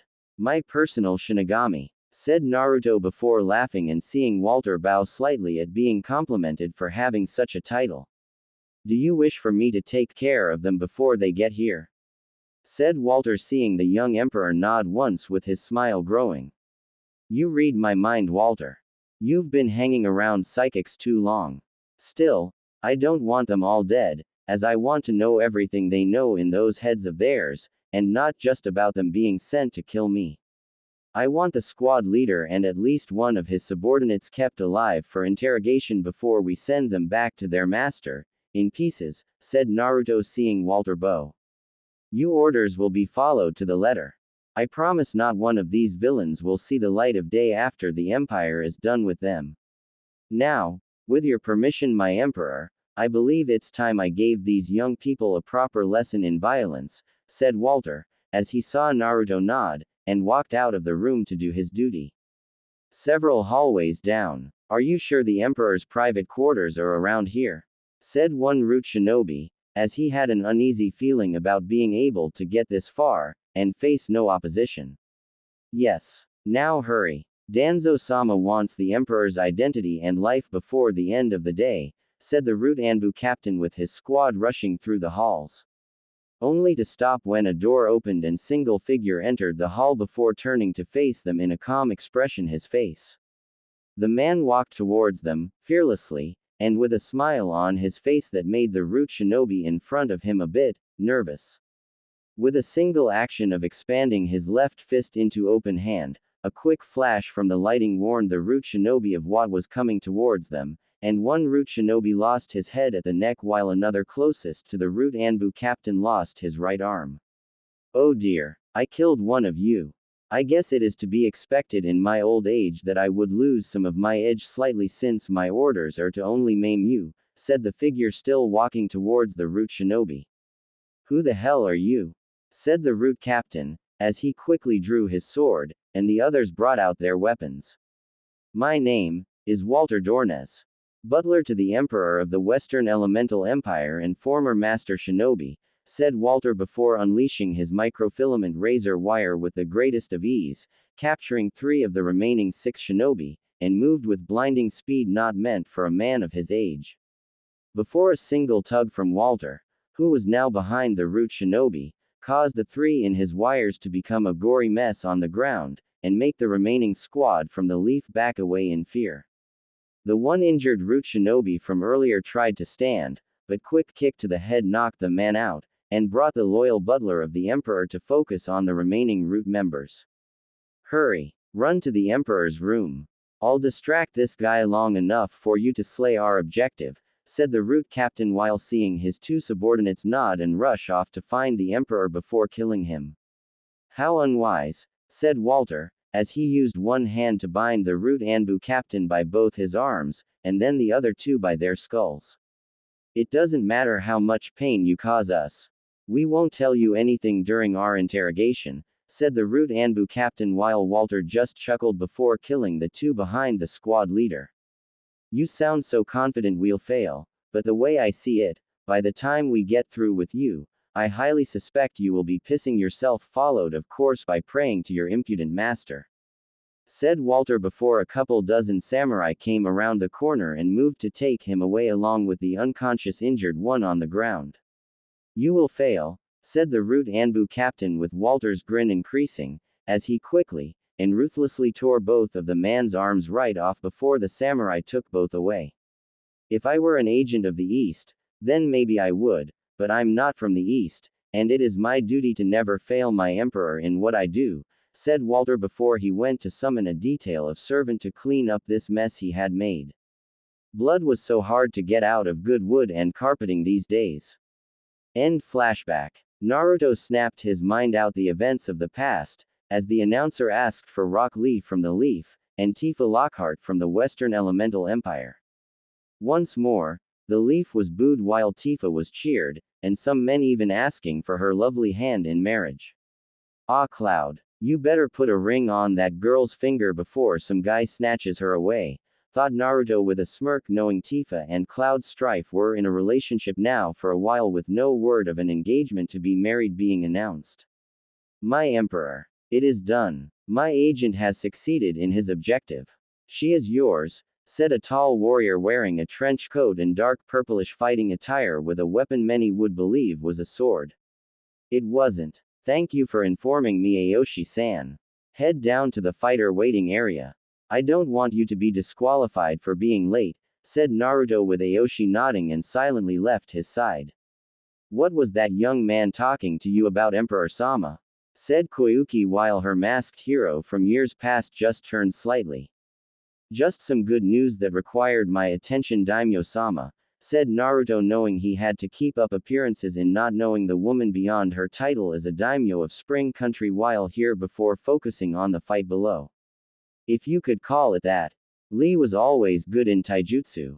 Of that, there was no doubt at all, much to Guy's joy in seeing Lee fight from the stands, but the now spandex-wearing Junin had never honed his skills through intense war, and only trained for a fight.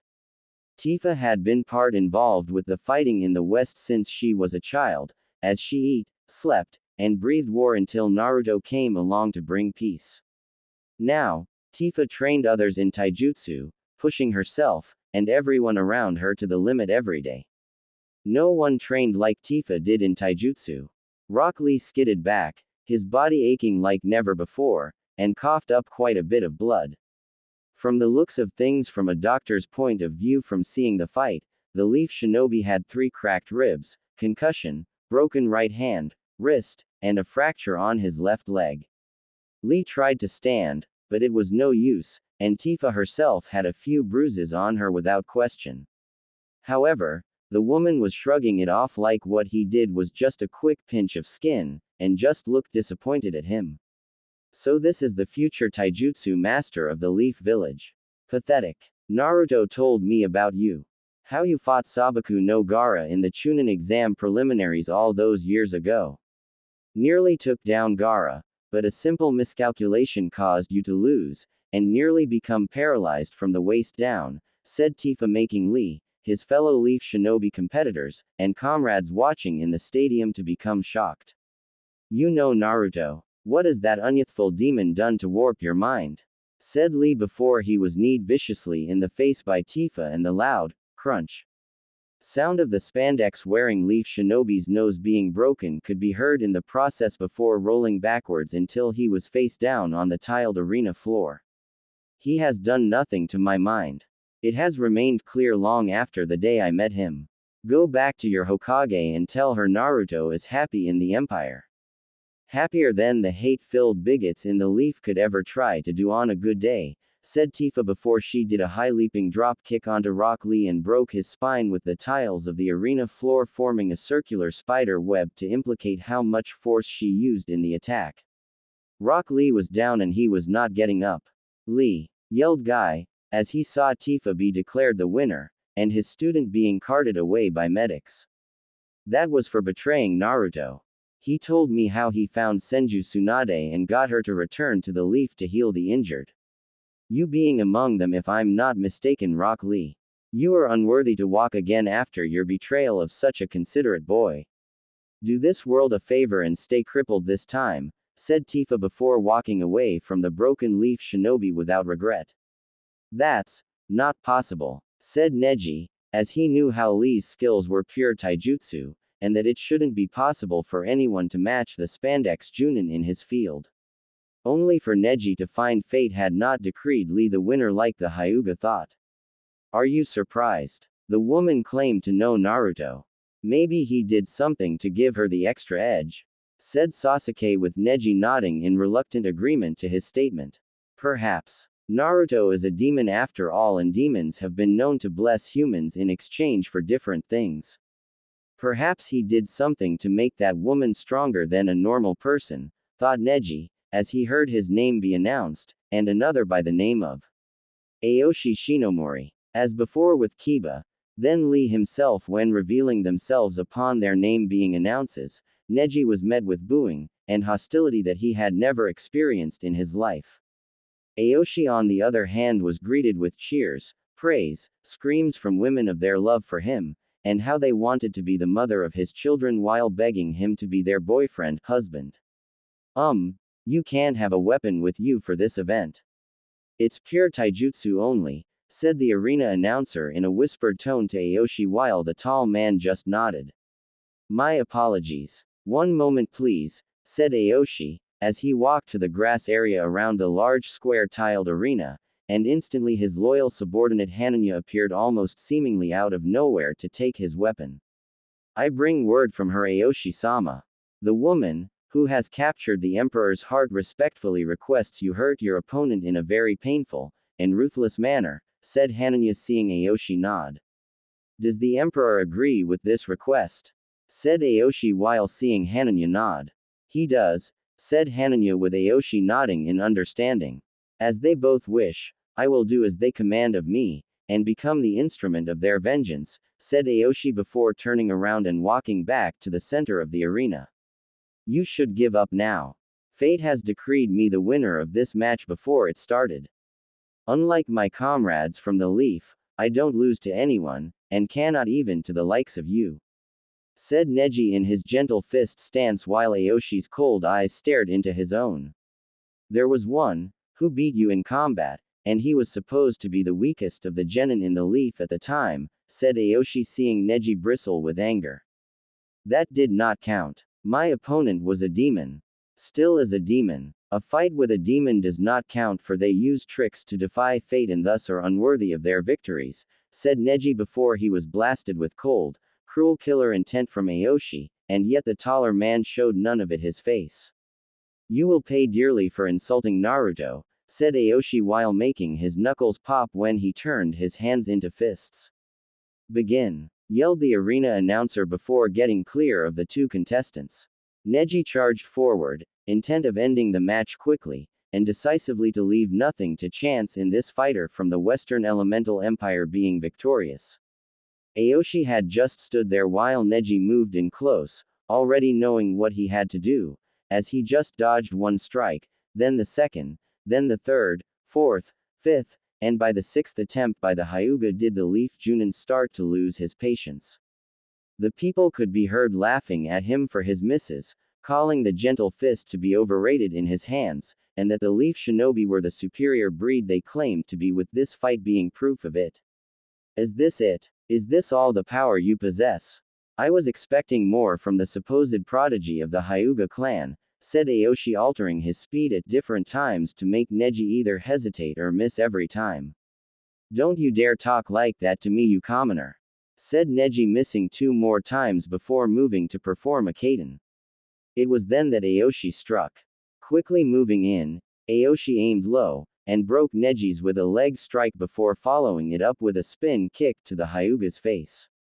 The sound of the Leaf Shinobi's jaw breaking could be heard, as the Junin went flying back, skidding on the tiled arena floor, and Neji rolled slightly in order to use his momentum to get back on his feet. However, the instant he did, Aoshi struck Neji several times along the torso, the sound of breaking ribs could be heard, and the Hyuga prodigy was soon on the ground again with blood coming out of his mouth before being struck one final time in the head that had caused him to fall down unconscious. Fate does not hold us down unless we wish it to, Hyuga Neji. You use it as crutch and an excuse for everything. Uzumaki Naruto didn't believe in fate. He fought it since the day of his birth with every fiber of his being. You fell from grace, he has risen to that of high standing in the empire, and is respected by all within our borders, said Aoshi, as he left the arena floor while the arena announcer announced his victory, and left without looking back at his fallen foe. I don't believe this, said Kakashi, as he used his Sharingan, but found the treasured eye Obito gave him was unable to not only copy Tifa Lockhart's moves, but Aoshi's speed-altering ability, Ryu's strange blue fireball attack, or any of the taijutsu moves used in any of the matches so far. It doesn't seem possible, said Kurenai, as she didn't expect any of their students to lose until they fought each other, and by that point it would be mostly mute since the majority of the money would go to the Leaf Village. Let's just hope Sasuke has better luck with his opponent, said Kakashi, knowing Guy would put his own opinion in at this point, but the man was currently tending to his 2 former students, and Kurenai would have seen to her own had it not been for the matter of seeing who Sasuke would face. Would Uchiha Sasuke from the Leaf and Toph Bei Fong from the Western Elemental Empire please come forward to arena for your match? Yelled the arena announcer, with the crowd once more going into a frenzy over the names of the contestants. However, the booing from the crowd was a lot worse for Sasuke than Neji, Lee, or Kiba got when he walked to the squared arena, with many calling for the Uchiha's death. The crowd chanting, "Kill him! Kill him! Kill him!" over and over again, while many cheered on Toph to do just that when the match started. Wow, I had no idea Sasuke was hated by so many people, said Kiba while staring at the Uchiha, who he saw had been surprised, and clearly disliked the fact everyone watching in the stadium was hoping his opponent would kill him. What would you expect in Izuka? Cheers. Women begging him to impregnate them so they could give the Uchiha children for his clan. The people of Spring Country do not love traitors, said Ryu, as he was beside Kiba, and the Inuzuka growled at him. No one asked you. Besides, if they hate Sasuke for being a traitor, then why don't they hate Naruto, and the fact he's the Kyuubi? Said Kiba before Ryu turned to him and was glaring daggers to the point where the loyal fighter of the Emperor nearly released his other side that would have turned a lot of heads their way. Watch your tongue or I'll remove it before you can bark. Uzumaki Naruto is hardly the demon you and the rest of Konoha made him out to be during his childhood, said Ryu, seeing Kiba scoff at him. Says you. I hear the Western Elemental Empire has all sorts of demons running around and the humans around them act like mindless beasts, said Kiba while Ryu's eyes had now narrowed dangerously. Then you don't know anything about us, little man. The Empire is filled with demons. I will admit that. However, Demons are not without thought, and reason with powers to help as well as hurt. Only when provoked do demons attack, but being the arrogant whelp you are, just like the rest of Konoha, such knowledge escapes your grasp, and thus helps in making you so weak, said Ryu before turning to see the taijutsu match between both Sasuke and Toph begin. Ready to lose to an elite of Konoha little girl, said Sasuke while Toph, who was only a few years younger than Sasuke, just smirked, and made a, bring it, motion. Like I would lose to a sniveling mama's boy like you, said Toph while Sasuke just scowled in anger before he realized that this girl's stance was weird and then it him that she was in fact, blind. She's blind, said Sasuke while looking at the emperor sitting beside the spring daimyo while wondering why he would let a blind girl fight. Is that true? Said Koyuki in surprise while seeing Naruto nod.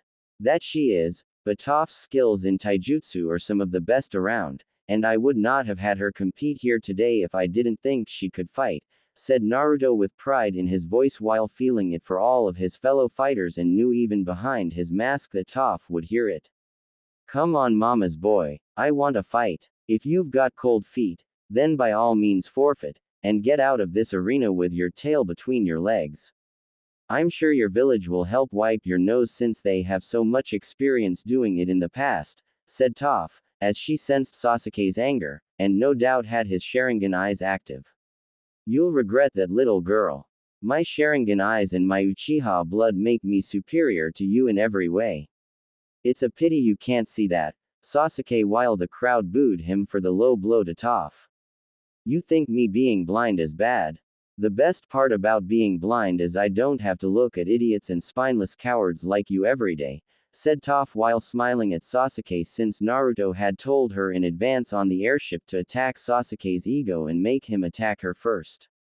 Bitch. You won't be smiling once I beat you within an inch of your life and drag your broken body in front of your emperor, said Sasuke, who charged forward, and tried to land wave after wave of taijutsu strikes at her.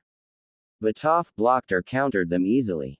None of Sasuke's attacks ever hit Toph at all, which baffled Sasuke, and the Leaf Shinobi watching since they never expected a young blind girl to be in this match. Hell, none of them expected their shinobi to lose against fighters from the Empire, and yet here was the end result. It was West vs East, with the West being undefeated in taijutsu against some of the Leaf's most skilled Junin who were trained in the shinobi arts since almost from the beginning of their training. Toph dodged a punch to her face, blocked a kick to her stomach, and countered with an elbow to the stomach that caused Sasuke to stumble back. The Uchiha charged forward again, finding himself unable to use the power of his eyes on the blind girl before him, except countering her moves, but even then it was difficult, and was taking hit after hit while Sasuke had yet to land one. It was infuriating. Toph just had this air of calm on her face, as she moved swiftly again, only this time she struck his right kneecap hard with her fist after countering Sasuke's fist, and smooth sweeping kick took the ground right out from under the Uchiha. The Uchiha rose to get up, but found his neck being pressured back down by the intense strength of Toph's right foot being backed by the young girl's leg, and at any moment could kill Sasuke in a heartbeat. Listen up, you weak sniveling prick. Your eyes aren't all that special. Just because you're a so-called elite, like your village doesn't make you great somewhere else. Fighters like me in the West travel all over, fighting each other, seeing how we measure up, and find ways to improve ourselves. That was one of the first things Uzumaki Naruto ever did when he came to the Empire, and he's been kicking ever since, said Toph, as she had come to admire the Emperor, and he never discriminated against her for being blind. He encouraged her to grow in being one of the best fighters around. There was no pity in him when it came to seeing her blind. Naruto even politely asked what it was like to see the way she does, given how Toph used her feet when he saw the girl train in secret so her parents wouldn't find out. Toph couldn't really describe it for him, other than that she had the power to see in her own way, and that was good enough for her. When Toph's parents did find out, they had planned to put a stop to the secret taijutsu training altogether, but by that point Naruto had nearly become emperor in all except name, and had a few more regions to take before making it official in ending the war in the West. When Naruto had visited at that point in time, he told Toph's parents that she had potential in fighting, and that being blind wasn't a hindrance for her like they thought. It was an edge. She could see in ways other people couldn't and thus had the potential to fight at such a high level for someone so young. The girl's parents tried to threaten the cutting of their financial support of Naruto if he tried to dictate parental policy on them again, and Naruto had told them that he never needed their financial support in the first place, so their threat was at face value, mute. Still, the two adult Bei Fongs had ignored him, and sadly Naruto had to finish his campaign to unite the West under his peaceful rule. After Naruto became emperor, his agents watching the family had reported Toph's forced seclusion, and finally had enough of these smothering parents. So with the help of some of his Daily agents, Naruto was able to smuggle Toph out of her home, which had been a palace almost unto itself, and saw to it she trained with the Daily Earth Division since they too were masters of taijutsu. Toph's parents eventually came to him, demanding the return of their daughter, and Naruto agreed they could. If they could make Toph come home of her free will. The wager had been made by Naruto to Toph's father that if he had a fighter of his own choice, compete in a taijutsu match against his daughter, and won, then Toph would return home without a fuss. However, if Toph won the match, she would be allowed to train with the Dai Li, and even be allowed to live within the walls of the imperial palace as his honored guest while free to move about the city around her. The man accepted, hiring the best taijutsu master he could find that money could buy, who oddly enough went by the name of the Boulder, and had him fight Toph in a one-on-one taijutsu match. Naruto watched from the sidelines, as did Toph's father while the two slugged it out, and one was declared the winner. The winner by knockout of course being one Toph Bei Fong after two hard fists to the Boulder sent him flying out of the arena into a wall with the man's deep body imprint showing just how painful it was for him. With the wager won, Toph became a guest of the Emperor, and a well-trained fighter while not being hassled about restrictions, with the only exception being not getting into trouble by abusing a privilege many would kill to have in her place. While Toph may be young and fearless on account of not seeing like normal people do with their own eyes, she wasn't stupid. Toph knew that to be a guest of the Emperor, learning from the Dai Li, and being treated like a normal person without being blind coming into the picture was a dream come true. That loser will always be a loser, said Sasuke while Toph scowled at the Uchiha before getting a really evil idea. Maybe he is not the best in some cases. Like being a jerk. He sucks at it. Being rude is another example. The guy is very polite and he only hits you with an insult after being hit with one first. However, there is one major thing Naruto does have on him you will never have, and that is having working balls. Said Toph, as she moved her foot quickly from Sasuke's neck to his crotch, and with a simple lifting of the bare foot for only a single second, the blind girl brought down a sledgehammer's worth of muscled weight on that section of the Uchiha's body. The high-pitched scream was instantaneous, as Sasuke cried out, and every male covered their crotch discreetly in reaction to it except Naruto. The Emperor smirked at the poor Uchiha's situation and wondered how Konoha would treat the man now that the chance to pass on his bloodline was now gone forever unless they pardon Itachi for his crimes. Not going to happen given Itachi's current situation of nearly being blind from overusing his eyes and doing everything to stay under the radar under the protection of the Akatsuki organization. Of that much, Naruto knew very well from his spies, and the Uzumaki was greatly considering having the Uchiha killed to remove one of the three remaining of that clan. Oh yes, the Emperor knew all about Madara, as Kyuubi had been informative of the man's involvement in their lives after being freed from Naruto's body. A condition made by Naruto since at the time of deal being struck, the blonde was sick, and very much tired of secrets being kept from him. Kyuubi agreed and promised on all 9 of his tales he would tell Naruto everything that others didn't wish to tell him. I wonder, if the people knew the truth, would they still hate me, or kill me like they do Sasuke?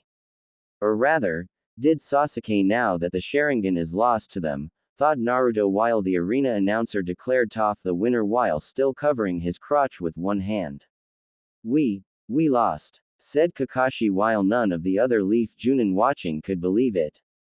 This is a nightmare, said Kurenai, as she couldn't believe her student, much less Sasuke, had lost his match, and after the Uchiha had started training again the very second the 3-year suspension by the Fire Daimyo ended.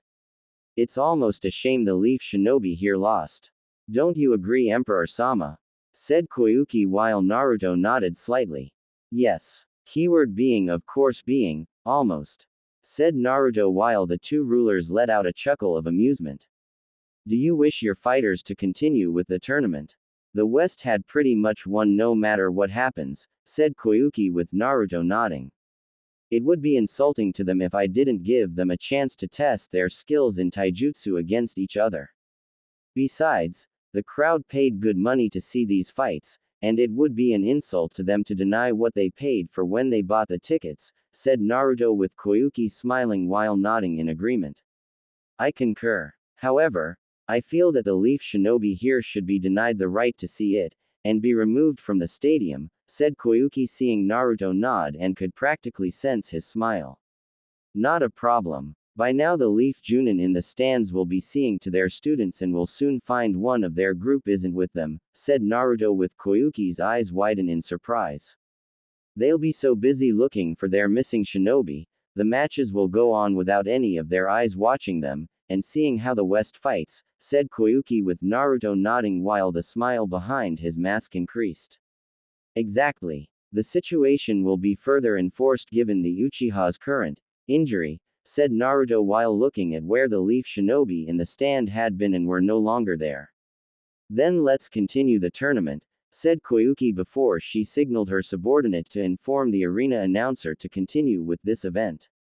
Stadium Medical Station. I still can't believe we lost, said Kakashi while seeing Sasuke's private area was being attended to by the medic on hand. They crippled Lee. Now not even Tsunade-sama skills may not be able to heal him, said Guy, as he saw his students on their backs, and severely injured. Those Western Empire bastard. Don't they know what they've done? We should file a complaint with the Fire Daimyo, said Kurenai seeing her student's arm in a sling after it was put back into place and was told it was fractured in several places along with other bandaged up areas of Kiba's body from Ryu's fireball attack. There is nothing we can do, Kurenai. Kiba was seen by a stadium full of witnesses losing and then attacking after the match was over. Neji, Lee, and Sasuke both lost their matches in taijutsu while signing waivers beforehand that they knew the risks. Filing a complaint would be considered childish and a waste of time since it will most likely be denied on its face value, said Kakashi with the others reluctantly agreed. Still, it isn't right. The fact they knew Naruto too makes things worse. He probably told them how each of our students was trained, said Kurenai with a frown on her face. But that information would be out of date after so many years. How could he know how Lee fights now? Or Neji? Said Guy seeing the same confused looks on their faces. What do you think, Hinata? Hinata, said Kurenai when she realized her second student was not with them and the horrible truth that she had not since Kiba's defeat. Where is she? Hinata wouldn't run off, would she? Said Kakashi seeing Kurenai bite her lip, but still shake her head no, and knew Hinata wouldn't run. Even if she did, the cage bird seal would kick in when we came home to inform her father, and be killed to ensure no one to the Byakugan in any way, said Kurenai, as she saw both her fellow Junin nodding in agreement, and knew Hinata's freedom would be short-lived. We should speak to the Emperor of the Western Elemental Empire. All those fighters claim to know Naruto and she may seek out answers about him, said Guy seeing the group nod in agreement. We will after the tournament is over and only as a last resort. For now, we need to find Hinata on our own, and before anyone else realizes she's missing to report it to another hidden village like Kumo, said Kurenai knowing she could begin right away since Kiba wasn't in need of her bedside manner like the others. I can help Kurenai-sensei. I may be messed up right now, but my nose still works, and can track her scent just about anywhere, said Kiba while walking with difficulty over to the woman.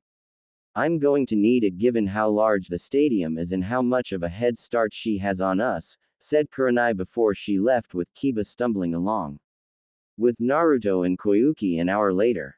Impressive, said Koyuki seeing Ryu and Tifa fighting it out in an intense battle of skill and power with neither one giving in. Training for a war is only half the way to get stronger. One must be in a war and survive it, said Naruto knowing everyone of his fighters here had done so before his own time in the West. A sad truth. Many have long forgotten that, said Koyuki knowing her people have not forgotten it, but people in the Leaf had, and believed themselves invincible since they had never been humbly defeated. With each victory, the pride of the Leaf swelled, and in the process, their own downfall when that pride blinded them to the painful truth when fighting 3-to-1 odds. Winner. Tifa Lockhart of the Western Elemental Empire. Yelled the arena announcer while pointing to the pretty beaten injured woman with a raised arm in the air while clutching her ribs. Ryu stumbled over to her, as his own body looked pretty battered, but it didn't stop him from extending his hand, and getting one in return from Tifa in accepting it. The crowd went into another frenzy cheer for the two fighters, who fought against each other, and yet showed respect at the end. My Emperor. We have uninvited guests, said Walter in the Emperor's ear with Naruto's eyes shifting from the arena floor where Aoshi and Toph were about to fight their match to the pair of Leaf Shinobi walking towards them. Only to be blocked by Naruto's Shinsengumi bodyguards led by Hajime Saito, who the Emperor had convinced to join him in bringing about peace and order to the West under his rule. Like Saito, the Uzumaki had no tolerance for corruption, and supported Saito's belief in the slaying of those that were since corruption would destroy the empire from within. You are not allowed up here. Leave, said Saito in a calm yet serious voice. We need to speak to the Emperor. It's very important, said Kurenai while trying to be polite to the Emperor's bodyguard and not being intimidated. If I let you see him, the Emperor will miss the match below, and will become displeased by the interruption of his fighters competing, said Saito while glaring at the woman and the Inuzuka behind her. What does it matter if we interrupt him or not? His empire's already getting the money for this tournament since his fighters are the only ones competing. Said Kiba angrily and with impatience since he wanted Hinata back in his grasp. Kiba, shut up, said Kurenai while looking back slightly before turning back to a less than amused Saito now looking to grab the hilt of his sword to unsheath his weapon to cut them both in two. Watch your mouth, boy. Just because what you say is true about the Empire winning no matter who fights, the Emperor himself wishes to see the potential of his fighters, and let them know he values them, said Saito while Kiba took a quick half a step back on sheer reflex alone.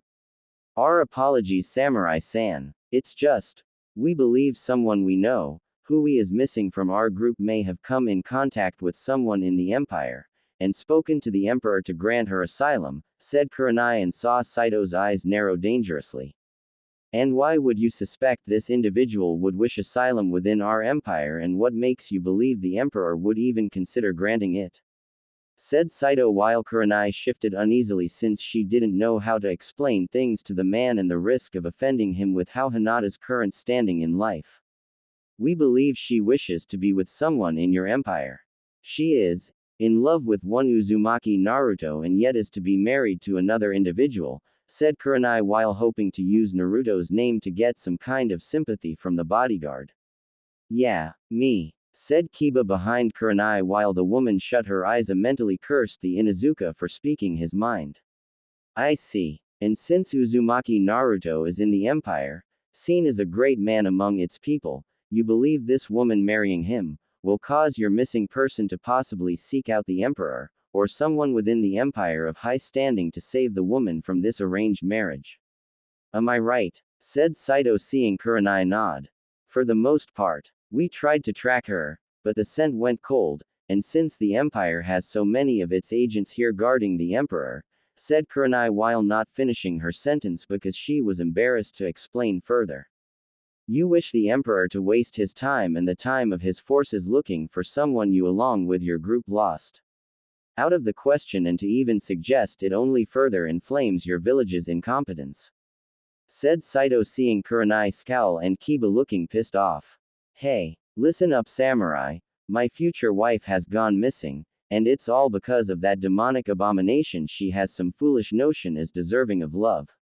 So you tell that demon when you see him that my woman better not go anywhere near him, or else I'm going to kick his. Said Kiba, seeing Saito's eyes become cold, cruel, and filled with bloodlust that gave him the appearance of a wolf. A very angry and hungry wolf. You have the next 3 seconds after I'm done talking for the two of you to get out of my sight before I take your heads clean off for your insolence. Said Saito, seeing the 2 leaf shinobi were gone by the time he counted to 3, and sure enough they were gone from his line of sight.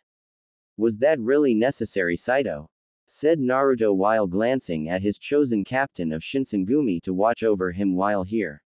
When it comes to leaf shinobi and their ways, my emperor, absolutely. Said Saito, as he only had contempt for Konoha, and their way of doing things.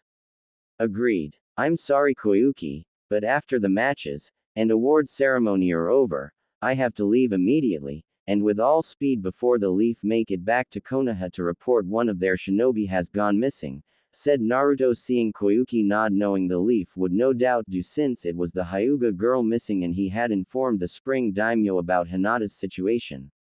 I'm sure I can convince the captain of their boat to delay his departure from Spring long enough for you to do what needs to be done, said Koyuki, knowing the emperor had a plan to help out Hinata and the only real obstacle standing in his way was time itself. The fight with Aoshi and Toph soon ended, as Aoshi had used his years of experience in fighting and training to counter Toph's skills that came with her blindness. The man did acknowledge Toph in being highly skilled for her age and would like to see her continue the pursuit of being a true taijutsu master.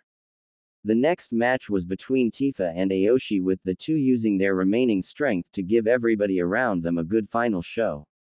The winner of the match was Tifa, but only by a hair, as she had been beaten up pretty badly by Ryu in her match, and Aoshi was still pretty fit after his own fight with Toph. When it was over, the crowd was in a cheering frenzy, applauding the fighters of the Western Elemental Empire, and even the Emperor himself for sending these fighters to compete. Spring Daimyo Koyuki and the Emperor stood before each of the fighters chosen by him for this tournament. The Emperor personally expressed how happy he was in seeing them fight each other so well, yet keep their honor, and showed respect for one another after the matches were over. Each one was presented an award for their fight, while Tifa got the prize money, which she gave to the Emperor since they had all competed for him, and the Empire to do what he wished with it. In return, Naruto gave them each a fair share of the money, claiming they each did well, and all of them had earned every bit owed from this tournament. With the award ceremony over, the Emperor along with his fighters and entourage had decided to head back to the airship to immediately return to the Empire safely. Naruto bid Koyuki continued success on her movies, which he also invested in, and Spring Country being a strong prosperous land under her rule. Koyuki expressed the same to him with the Empire and his plans for the future, while secretly telling Naruto that Spring would be a home away from home should he ever need one. With the Emperor arriving at the airship's ramp, he stopped before turning to see the leaf shinobi his fighters had beaten, and their senseis along with them. Due to the severity of his injuries, Rock Lee was in a wheelchair, the same with Sasuke, though for an entirely different injury. Neji was walking with the help of crutches, and Kiba, well, he looked like some poor half-mummy. "Can we help you, leaf shinobi?" said Kyuubi, having been watching the ship since it docked to ensure no one tampered with it. "We need to speak to the Emperor about Hyuga Hinata," said Kakashi while seeing the Emperor's mask face shift slightly. "What about her?" said Naruto in his regal voice that meant to everyone to keep certain information about him a secret from the leaf shinobi. "She's missing. We believe she went to you for help," said Kakashi simply. "Help for what? Help with what? You're being vague and I find it insulting," said Naruto in a cold tone at the Junin he once called his sensei. Even now it left a bitter taste in Naruto's mouth. "It's in regards to one Uzumaki Naruto. We believe she is seeking a way to get to him," said Kurenai in the hopes her female voice would draw his attention more her way. As much as Kurenai hated to admit it, her female figure could be used to make the man behind the mask lose his composure, and maybe see fit to help them get answers. Why does she seek to harm him? Said Kyubi while already knowing that wasn't the case and had to play the cautious chief advisor. No. Oh, Cammy, no. She loves the dumb idiot. Always has. But there are complications in her life that are preventing Hinata from being with him and some serious consequences if she doesn't come back with us to Konoha, said Kurenai while the emperor shook his head. I can't help you find her. Even if she came to me in a hypothetical sense for whatever reason, I cannot return Hyuga Hinata back to you unless it is of her own free will, and her business within the empire was concluded, said Naruto with a smirk on his face at seeing Kiba's face becoming redder the Uchiha's Sharingan eyes. So if Hinata-san was on that airship right now, you wouldn't return her back to us, and risk the wrath of the Leaf Village? Said Kakashi while the Emperor's forces just let out an amused chuckle before the Emperor himself raised his hand to silence them. Do not believe for a single second, son of the White Fang, that a single shinobi village like yours can handle the might of a war-hardened empire forged from years of battle, and blood spilled on the ground. I have a handful of agents unafraid to die for me within my lands, who can easily turn Konoha into crater, and all I have to do is command them to carry out the order. Do not test me on this matter, Hatake, said Naruto with his voice sounding colder with each passing second.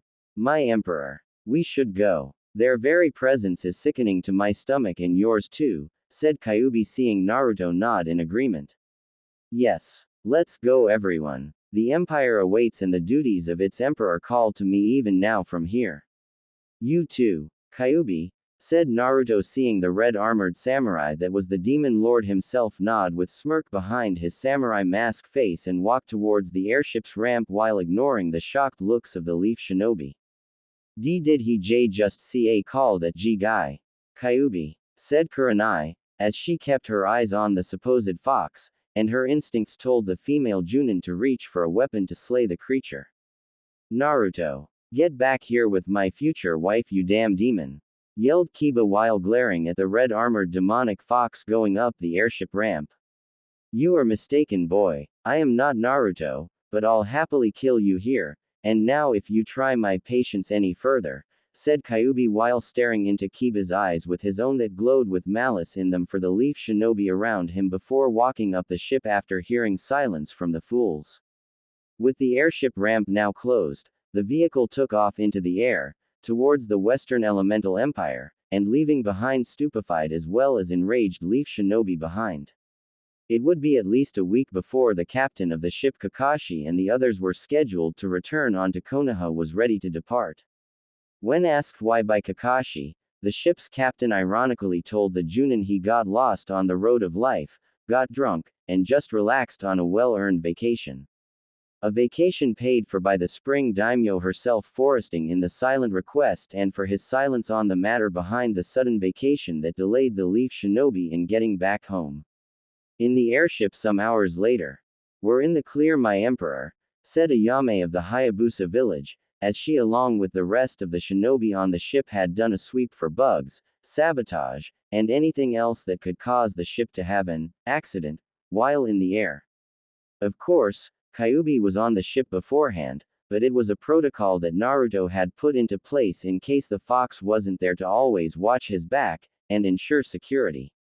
It would have gone into effect regardless if Kyubi was on the ship, or not, with the extra security measures all the more important with their special guest on board. Thank you, Ayame. You may go, said Naruto while Ayame bowed and then left without speaking another word while the emperor himself looked at the person across from him. Hyuga Hinata. If Kami did exist, then it was a she, and forged this woman before him to be her avatar to represent her. And if by chance Kami was in fact a guy, well, then it just proved Kami was a big damn pervert, and Naruto had somehow gotten in with the deity's good graces to have Hinata with him now. Hinata was a stunner. Pure and simple. Every guy that saw her for the first time must have walked into something when they turned their heads to keep staring. The shapely creamy legs that his blue eyes could admire forever, as the pants she wore were tight, stopping a bit more above the ankle, and a heavy coat he knew was done to keep people from looking at her well-developed chest. Her face would make angels jealous. Hinata's long blue hair had a shine to it that in a way, would make the finest silk in the world look like dirty mud-covered hay, and it flowed all the way down to the small of her back. She was magnificent. You've grown up, Naruto-kun, said Hinata before she paled at not addressing him as emperor while the Uzumaki before her just smiled behind his mask. It's all right, Hinata-chan. Every one of my men and women that serve me know how I feel about you. How you feel about me. There is no need to address me by my title. Just be yourself, said Naruto, as he removed his helmet and mask to reveal the face behind it to Hinata. Oh, wow, said Hinata before she fainted at the sight of seeing his face onto the couch she was sitting on with that face-covering blush. Some things never change, said Naruto with a chuckle before walking over to the couch Hinata was on and sat down gently on the side she didn't fall sideways on. After a bit of prodding of the woman's side, Hinata finally awoke, thinking what she had just witnessed mere seconds ago was a dream, maybe nightmare depending on your point of view of seeing it, and had woken up from that place to be in a living nightmare. Only when she saw herself in an airship, heading to the Empire, and Naruto sitting right beside her on the couch did she realize, it wasn't a nightmare. It was for real. This isn't a dream. This isn't a dream. This isn't a dream. This isn't a dream, said Hinata, as she squealed in delight, and hugged Naruto with all the strength she had. No, Hinata, it's not. It's all right. You're safe now, said Naruto while holding the woman in his arms. If only that were true. When Kurenai along with the others get back to Konoha, they will report back of me missing, and then use the cage bird seal to, said Hinata, as she started to cry, and hugged him tighter. To kill you. I know about everything. I wanted to come for you. I wanted to send some of my best agents, who I trust without question to protect me, retrieve you from Konoha, and come back here so we could be happy together. All I can really do is say, that I'm sorry, for not getting you sooner, said Naruto, as he had wanted to so desperately get Hinata out of Konoha, but his duties with the Empire, and the fact the girl now woman was always kept close to home because of Kumo's increasingly aggressive nature in wanting the Byakugan provided poor timing. It's not your fault, Naruto-kun. I should have run away with you. Or later on when I was strong enough to escape before they branded me with the cage bird seal, said Hinata while feeling him slowly remove her headband and she instinctively tried to stop him. Don't. Let me see. Let me see what they've done to you, said Naruto softly, as he saw her hesitate at first, but complied with his wishes, and felt him remove her leaf headband from her forehead. To reveal the cage bird seal in all of its ugly glory. I'm forever scarred, said Hinata sadly while she felt his fingertips touch the seal gently and she had to fight back the flinch that wanted to occur from the touch. Since Hiashi had been less than gentle in putting it on her. Don't count yourself out yet, my dear. Sitting before you is a genuine seal master, said Naruto, as he put his index and middle fingers on the center of the seal where the main symbol was before channeling chakra to it. The thing about seals, which few knew about, and even fewer could understand, was the fact that they were basically locks on doors. To unlock a seal required either the right combination, which may involve someone's blood, or picking the lock with the skills of seal master. It all depended on the level of skill and understanding the seal master had of seals in general in their design and purpose. In this case, the cage bird seal was not only archaic, but simple to understand, as it was basically a cage and locking mechanism tied to the optic nerves along the brain. It was a primitive thing among seals, but effective in its purpose, and had no unlocking system in its design. It was designed to make the person wearing it a prisoner and slave in all but name to the Hyuga clan. However, its greatest strength in lacking an unlocking system within the seal was also its greatest weakness, as it left no defense to picking the lock itself, which required a seal master, a connection to the main system of the seal itself, and matter of picking the lock to make the seal shut down on itself.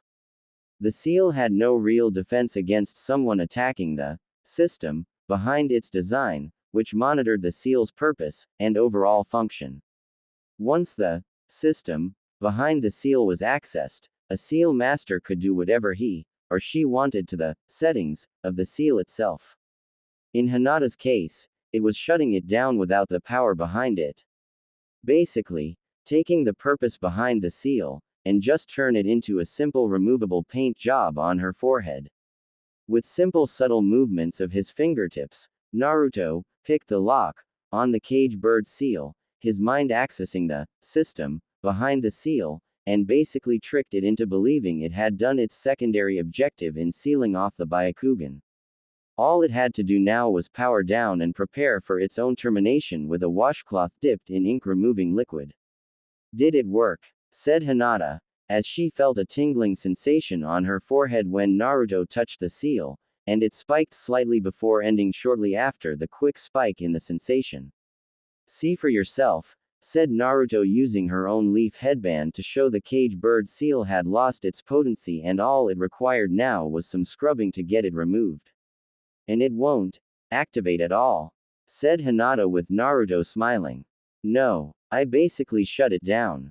The thing about the inner workings of the cage bird seal is that it follows simple commands based on its design, and lacks intelligence to defend itself against seal masters like myself. It was designed to seal away the eyes in a way to protect the bloodline from being examined upon removing them, but the seal has no inner defenses like mine did in containing Kyuubi, and thus was easy to turn off, said Naruto before he was tackled by Hinata and she kissed him deeply on the mouth. Thank you, thank you, thank you, thank you, said Hinata, as she kissed him deeply each time after every thank you, and Naruto wasn't one to ignore such thanks, since that would be rude. And Naruto could only return it to say, "You're welcome," to her.